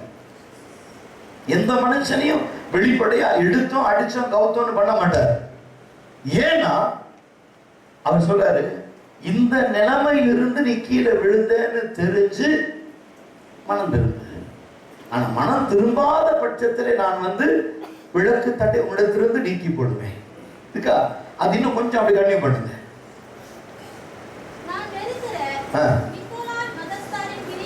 பாத்தீங்களா? நீ இருக்கிறாய். ஆவியானவர் சபைக்கு சொல்லுகிறதை காது உள்ளவன். இதான் கான்பிடன்ஸ். இப்ப நம்ம ஆவியானவர் சபைக்கு சொல்லிட்டே தான் இருக்கிறார். Confidence, divine confidence. எப்படின்னா ஒரு சபைக்குள்ள நம்ம வரும் பொழுது ஆவியானவர் சபையோடு பேசுறார். எப்படின்னா ஒரு பொதுவான ப்ராக்டிகல் மெசேஜ், ஒரு பொதுவான பிரசங்கம். இது ஆவியானவர் எந்தெந்த வசனங்களை இருதயத்திலே மனசிலே சொல்லுகிறாரோ அதை நான் ஏற்கனவே பாருங்க வெள்ளிக்கிழமை சொன்ன செய்தி எடுத்து அதுக்கு ஒரு இன்ட்ரடக்ஷன் கொடுத்து அதுக்குள்ள இருந்து செய்தி எடுத்து ஒரு கன்க்ளூஷனும் கொடுத்துட்டேன். எங்க இருந்து ஏசாயா 33:5 இருந்து கன்க்ளூஷன் கொடுத்து முடிச்சுட்டேன். இப்ப திரும்பி பாத்தீங்கன்னா ஒரு காரியத்தை சொல்றாரு. நான் எப்படிப்பட்ட ஒரு காரியத்தை சபைக்கு சொல்றேன் அப்படின்னு சொன்னா, ஒவ்வொரு பிரசங்கத்தின் துவக்கத்திலும் in between at the end of the message ஏதாவது ஒரு காரியத்தை ஆவியானவர் யாருக்கும் தெரியாம பேசுவார். இதுதான் டிவைன் கான்பிடன்ஸ். ஒரு காரியம் சொல்றேன், நல்லா கவனிங்க. இயேசு கிறிஸ்து ராபோஜனத்தை பத்தி கண்டிப்பா பேசி ஆகணும். கான்பிடன்ஸ் எப்படி டிவைன் கான்பிடன்ஸ் இருக்குன்னு பாருங்க. இப்போ நீ போய் மேல எனக்கு ஒரு அறையை நீ வேணும்னு கேளு. அவன் நாட்காலி மேட்ச் எல்லாம் போட்டு ரெடியா வச்சிருப்பான். நீங்க போய் அதுக்கான ஆயத்தங்களை பண்ணுங்க, ராபோஜனத்துக்கு ஆயத்தம் பண்ணுங்கன்னு சொல்லி சீசரை கூட்டிட்டு போய் பந்தி இருக்கிறார். அப்ப இயேசு பந்தி இருக்கும் போது என்ன செய்யறாரு? Is expressing the word. ஒரு கான்பிடன்ஸ், டிவைன் கான்பிடென்ட்டா வெளிப்படுத்துறார். என்ன சொல்றாரு? என்னோட சேர்ந்து எல்லாம் சாப்பிடுறீங்க, இதுதான் நம்மளோட எடுக்கிற கடைசி போஜனமா இருக்கு. இதுதான் கடைசி மீல் நம்ம முன்னா சேர்ந்து எடுக்கிறோம். இதுக்கு பிறகு நம்ம மனுஷர் கையில ஒப்பு கொடுக்க போறாரு. அதை ஒருத்தன் காட்டி கொடுக்க போறான். மனுஷகுமாரன் ஒருத்தன் காட்டி கொடுக்க போறான். அப்படிங்கும் போது அந்த இடத்துல வேற யாரும் இல்லை. 12 தவிர வேற யாருமே இல்லை. இங்க ஒருத்தனை காட்டி கொடுக்க போறான். அப்படிங்கும் போது சீசர்களுக்குள்ள ஒரு கலக்கம். அப்போ இயேசு என்ன சொல்லுகிறார்? நானான்னு கேட்கும் போது கடைசியா அவன் பங்குக்கு யூதாசும் கேட்கிறான். நானா அப்படிங்கிறான். நீ சொல்லுகிறபடிதான், நீதான் அப்படின்னு சொல்ற வார்த்தை யாருக்குமே தெரியாது. அங்க உட்கார்ந்து 12 பேருக்கு தெரியல. அப்போ இயேசு யூதாசோடு பேசுகிறது. யூதாஸ் உடனே அவரிடத்திலிருந்து வேகமாய் வெளியேறிட்டான்னு பைபிள்ல இருக்கு, வசனம் சொல்லுது. அப்போ மற்றவர்கள் என்ன செஞ்சாங்க? நம்ம பந்தி இருக்கிறோம், இயேசு அப்பத்தை விட்டு கொடுத்தாரு, ரசத்தை கொடுத்தாரு. இப்ப இதை சொன்ன பிறகு இவன் வேகமா ஓடுறானே சொல்லும்போது சொல்றான், அவன் ஏதாவது சொல்லியிருப்பாரு, அவன்கிட்ட ஏதாவது வாங்க சொல்லியிருப்பாரு, இவன் கடைக்கு போயிட்டு இருக்கான்னு நினைச்சுக்கிட்டாங்க. ஏன் always is going to shops purchase something. Message நடந்துகிட்டு இருக்கும், ஆள் இருக்காது. புரியுதா? என்ன பண்ணுவாங்களோ தெரியாது, ஆள் இருக்காது. மெசேஜ் நடக்கும், திடீர்னு போயிடுவாங்க. எங்க போவாங்க, எங்க வராங்கன்னு தெரியாது. ஆனா the intention should be very clear. அப்ப இவன் வெளியே போறான், பிசாசு பூந்துட்டான். வலது உங்களுக்கு இதுக்குள்ள இருக்கிற வரைக்கும் தான் உனக்கு பாதுகாப்பு. இதை விட்டு வெளியே போச்சுன்னா you don't have shelter, you don't have security, you don't have fence around you. புரியுதா உங்களுக்கு? அப்ப எப்படா நீ வெளியே வருவேன்னு பிசாசு யூதாசுக்காக வெயிட் பண்ணிட்டு இருக்கான். இவன் வெளியே போனா உள்ள பூந்துட்டான். செய்யறத சொல்ற, நீ செய்ய வேண்டியதை வேகமா செய். போ. நானா? ஆமா, நீ தான். நீ செய்யறத வேகமா செய், அனுப்பிட்ட. இப்போ this word is divine confidence. பேதுருவோட பேசுறார், உண்மையில என் சபையை கட்டுவேன். Divine confidence. அதே போல மலை பிரசங்கத்துல அநேகரோட நீதியின் மேல் பசி தாகம் உள்ள பாக்கியவான்கள் அப்படி நிறைய பிரசங்கத்தை 3 நாளும் பிரசங்கம் பண்ணார். அதுல யாருக்கு என்னென்ன காரியம் வந்துச்சுன்னு யாருக்கும் தெரியாது. அப்ப இயேசு பாருங்க, சிறு பிள்ளைகள் என்னிடத்தில் வர இடம் கொடுங்கள். சரியா? நல்ல கவனிக்க. இப்போ பர்திமேங்கிற குருடன் தெருவிலே அமர்ந்து கொண்டு இருக்கிறான். இயேசு வருகிறார் என்று தெரிந்து தாவீதின் குமாரனே அப்படின்னு கூப்பிடுகிற வார்த்தை the confidence between God and the blind man இருக்குல்ல. அப்போ சீசர்கள் அவர்களை அதட்டின. இந்த மனுஷன் அதட்டுறாங்க, சும்மா அவன் இன்னும் அதிகமாய் கூப்பிடுகிறான். இவன் மனுஷனுக்காக கூப்பிட்டார். he is having the divine confidence. God will answer to me, he will hear my request, he will answer me, and he may try to make me to open my visions. இருக்குல்ல. அப்போ அந்த நம்பிக்கை, divine confidence increasing every time whenever you get the problem. அப்ப இவனுக்கு என்ன தேவை? நான் பார்வை அடையணும். அதுக்கு யார் தடையா இருந்தாலும் யாரை பத்தி எனக்கு கவலை இல்லை. இன்னும் சத்தமாய், இன்னும் அதிகமாய் நான் கூப்பிடுவேன். அதான் டிவைன் கான்பிடன்ஸ். உன் வாழ்க்கையில உலகத்தில் உபத்திரம் உண்டு, ஆனாலும் திடன் கொள்ளுங்கள், நான் உலகத்தை ஜெயித்தேன், சதா காலமும் நான் உங்களுடனே கூட இருக்கிறேன். அந்த நம்பிக்கை வரணும். ஒரு சபைனா ஒரு நம்பிக்கை வரணும். என்னை அழைத்தவர் உண்மையுள்ளவர், என்னை கடைசி வரை நடத்துவார் என்கிற ஒரு நம்பிக்கை வரணும். ஒரு எதிர்பார்ப்பு வரணும். அந்த நம்பிக்கை எதிர்பார்ப்பு வரலன்னா நம்முடைய ஆவிக்குரிய வாழ்க்கையில ரொம்ப தடுமாறி போயிடுவோம். ரொம்ப தடுமாற்றத்துல போயிடுவோம். லூக்கா 10ஆம் அதிகாரம் 4ஆம் வசனத்துக்கு 4-5 அப்படி தொடர்ந்து வாசிச்சுவாங்க சீக்கிரமா.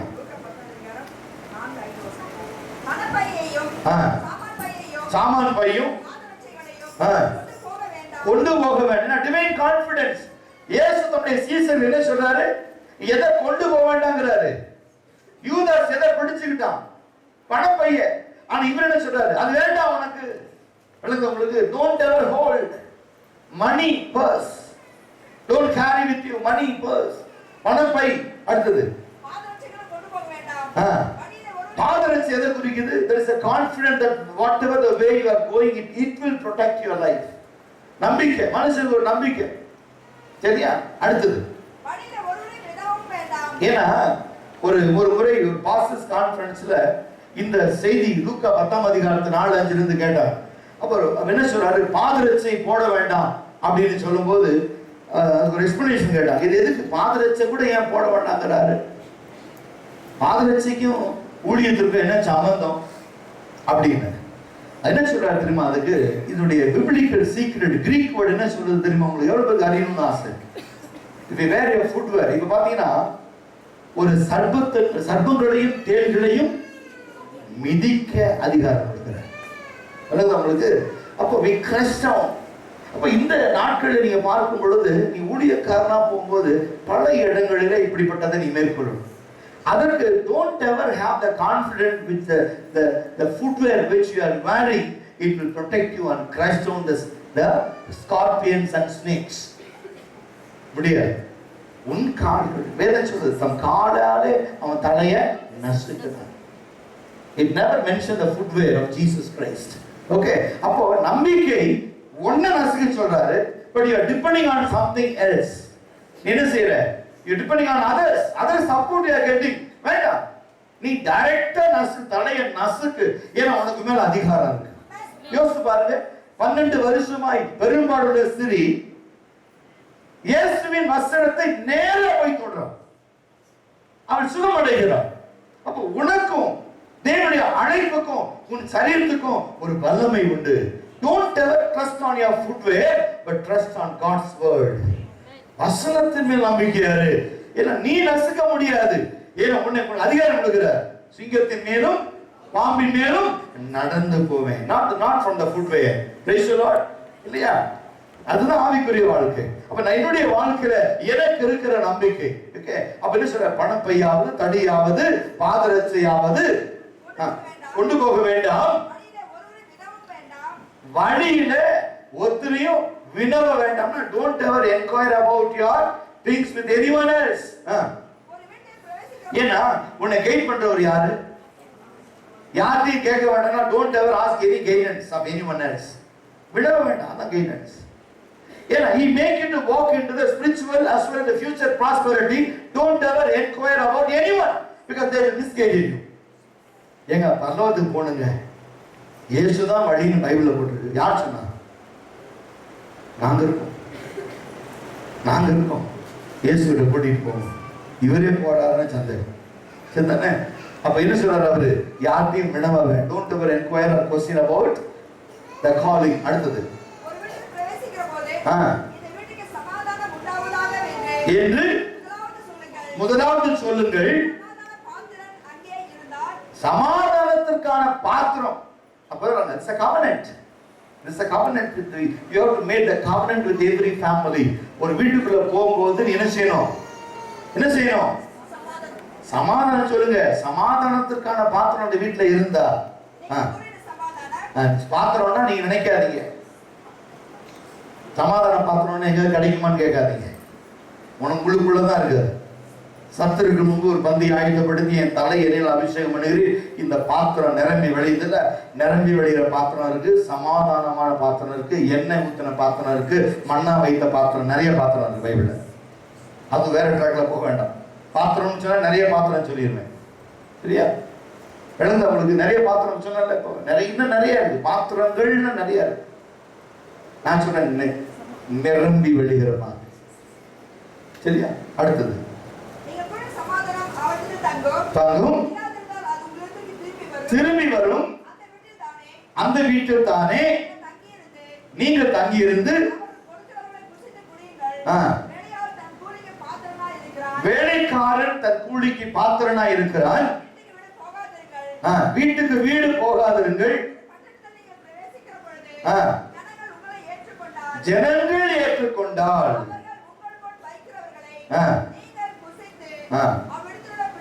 இப்ப people should accept you between covenant. இன்னைக்கு ஆவிக்குரிய வாழ்க்கையில ஒரு உடன்படிக்கை ஏற்படுத்த வேண்டும். ஜனங்களுக்குள்ள உடன்படிக்கை. எங்க போகணும், எங்க போக கூடாது, யார் வீட்டுக்கு போகணும், யார் வீட்டுக்கு போக கூடாது, நீங்க தீர்மானம் எடுக்கணும் ஆவியானவரை விட்ட. இதுதான் ஆவிக்குரிய வாழ்க்கையுடைய ரகசியம். Guidance, spiritual prosperity, future prosperity, divine confidence, இதெல்லாம் உன்னதமான ரகசியம். வீட்டுக்குள்ள போகாத, இவங்க கொடுக்குற சாப்பாடை சாப்பிடாத, இவங்களை வீட்டுல ஏற்றுக்கொள்ளாத, சமாதானம் சொல்லு. அந்த பாத்திரம், சமாதானத்து பாத்திரம் அங்க இருந்தா அது இருக்கும். அப்படி இல்லைன்னா கால் தூசியை உதறிட்டு வந்துரு. நீ சொன்ன சமாதானம் உனக்கு வந்துடும். This all guidance by the Holy Spirit. It's a made covenant with every individuals. ஏன்னா எந்த காரியமும் நாம் செய்ய நினைத்தாலும், எந்த காரியத்தை நம்ம பேச நினைச்சாலும் அதுக்கு பின்னால இன்னொரு ரகசியங்கள் இருக்கு. சரியா? அதே பாருங்க, லூக்கா 14ஆம் அதிகாரம் 2ஆம் வசனம் நம்ம எடுத்துக்க. 14:2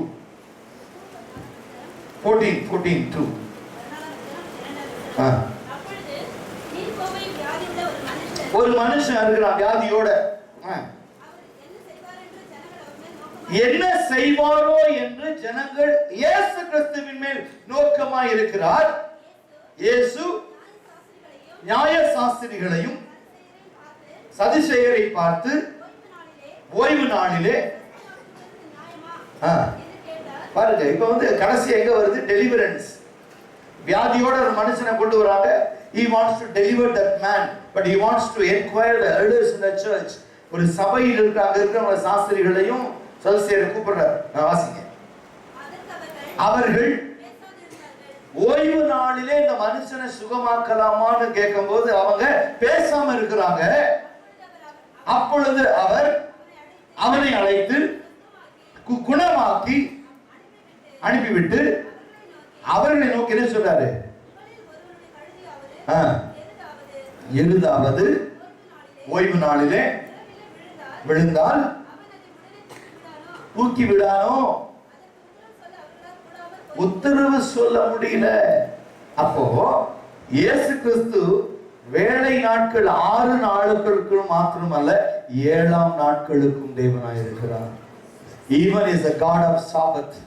ஓய்வு நாளிலே எந்த பிரச்சனையோடு, எந்த வேதனையோடு, எந்த விதமான நம்பிக்கையோடு நீ வந்தாலும் உன்னை குணமாக்க தேவன் போதுமானவராக இருக்கிறார். ஓய்வு நாள் அப்படிங்கிறதுக்காக அவனை சுகமாக்காம விட்டுட்டாரா? இயேசு கேட்ட கேள்விக்கு அவங்களால என்ன செய்ய முடியல? பதில் சொல்ல முடியல. இன்னைக்கு வாழ்க்கையில உன்னை நடத்துகிறவராய் மாத்திரமல்ல, உன்னை ஆவிக்குரிய பிரகாரம் உயர்த்துகிறவராய் மாத்திரமல்ல, முற்காலத்தின் நம்பிக்கை கொண்டு வருகிறாய் மாத்திரமல்ல, உனக்கும் தேவனுக்கும் அந்தரங்கமான ரகசியங்களை உறுதிப்படுத்துகிறவராய் மாத்திரமல்ல, உன்னோடு கூட புதிய உடன்படிக்கை ஏற்படுத்துகிறவராய் இருக்கிறபடினாலே எந்த சூழ்நிலையிலும் அவர் உன்னை விடுவிக்க அந்த தேவன் தேவனாய் இருக்கிறார். ஹல்லேலூயா. கடைசி ஒரு கன்க்ளூஷன் சொல்லி முடிச்சிடுறேன். சரிங்களா? 1 யோவான் 2ஆம் அதிகாரம் 6ஆம் வசனத்தை எடுத்துக்கொள்ளுங்க. 1 John chapter 2 verses 6.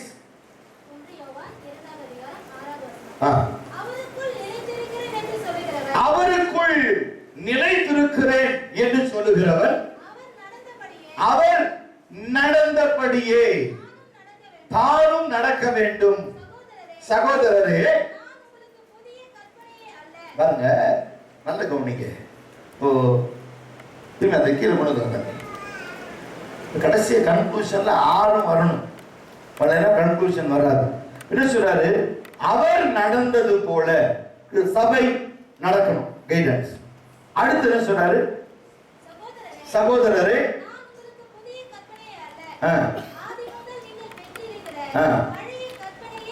that means covenant. Covenant. I want to make you a covenant, not that new, but the old one. பழைய கற்பனை வசனம் தானே. That is the spiritual prosperity. ஒவ்வொரு மனுஷனுக்குள்ளும் எங்கிருந்து அந்த நம்பிக்கை வந்துச்சு? விசுவாசம் கேள்வியினால் வரும். ஆபிரகாம் எடுத்துட்டீங்கன்னா, ஆபிரகாம் முதல் பாயிண்ட் ஆபிரகாம். ரெண்டாவது ஈசாக்கு விதை விதைக்கிறான். எந்த விதை விதைச்சா? எங்க அப்பா 100 வயசுலயும் ஒரு பிள்ளை மாம்சம் செத்து போன பிறகும் ஒரு பிள்ளையை கொடுக்க தேவன் ஜீவனோடு இருக்கும்போது செத்து போன நிலத்துல ஏன் நான் விதைய வைக்க கூடாது? அந்த நிலத்திலிருந்து ஏன் பயிர் வராது? எனக்கு நம்பிக்கை இருக்குன்னு சொல்லி என்ன செய்யலாம்? விசுவாசம் கேள்வினால் வரும், கேள்வி தேவனுடைய வசனத்தினால் வரும். நீங்கள் ஆதி முதல் கேட்ட வசனம் அதுதானே ஆவிக்குரிய ப்ராஸ்பரிட்டி. மூணாவது மேலும் இரண்டாவது this is confident. ரட்சிக்கப்பட்டவங்களுக்கும் ஞானஸ்நானத்துக்கும் ஒரு புதிய கற்பனை, ஒரு கான்ஃபிடென்ட். இது அவருக்குள்ளும் உங்களுக்குள்ளும் உண்மையா இருக்கிறது. ஓகே, இதுதான் டிவைன் கான்ஃபிடென்ட். அவருக்குள்ள இருக்கிறது எனக்குள்ள இருக்கிறது உண்மையா இருக்கு, இணைந்து இருக்கிறது. அடுத்தது ஏனென்றால் என்னாச்சு? இப்போ இருள் நீங்கி போயிடுச்சு, மெய்யான ஒளி future prosperity. இருள் நீங்கிடுச்சு, என்ன வந்துச்சு? வெளிச்சம் வந்துருச்சு. வெளிச்சம் நம்மை நடத்தும். வெளிச்சத்தின் பிள்ளைகள் இருளின் பிள்ளைகள் அல்ல. not the past, not the present, but future prosperity, that is light. அடுத்து ஒளியிலே இருக்கிறேன் என்று சொல்லியும் தன் சகோதரனை பகைக்கிறவன், that is deliverance. ஓகே, வெளிச்சத்தில் இருக்கிறேன் என்று சொல்லியும் தன் சகோதரனை பகைக்கிறவன் இதுவரைக்கும் இருள தான் இருக்கிறான்.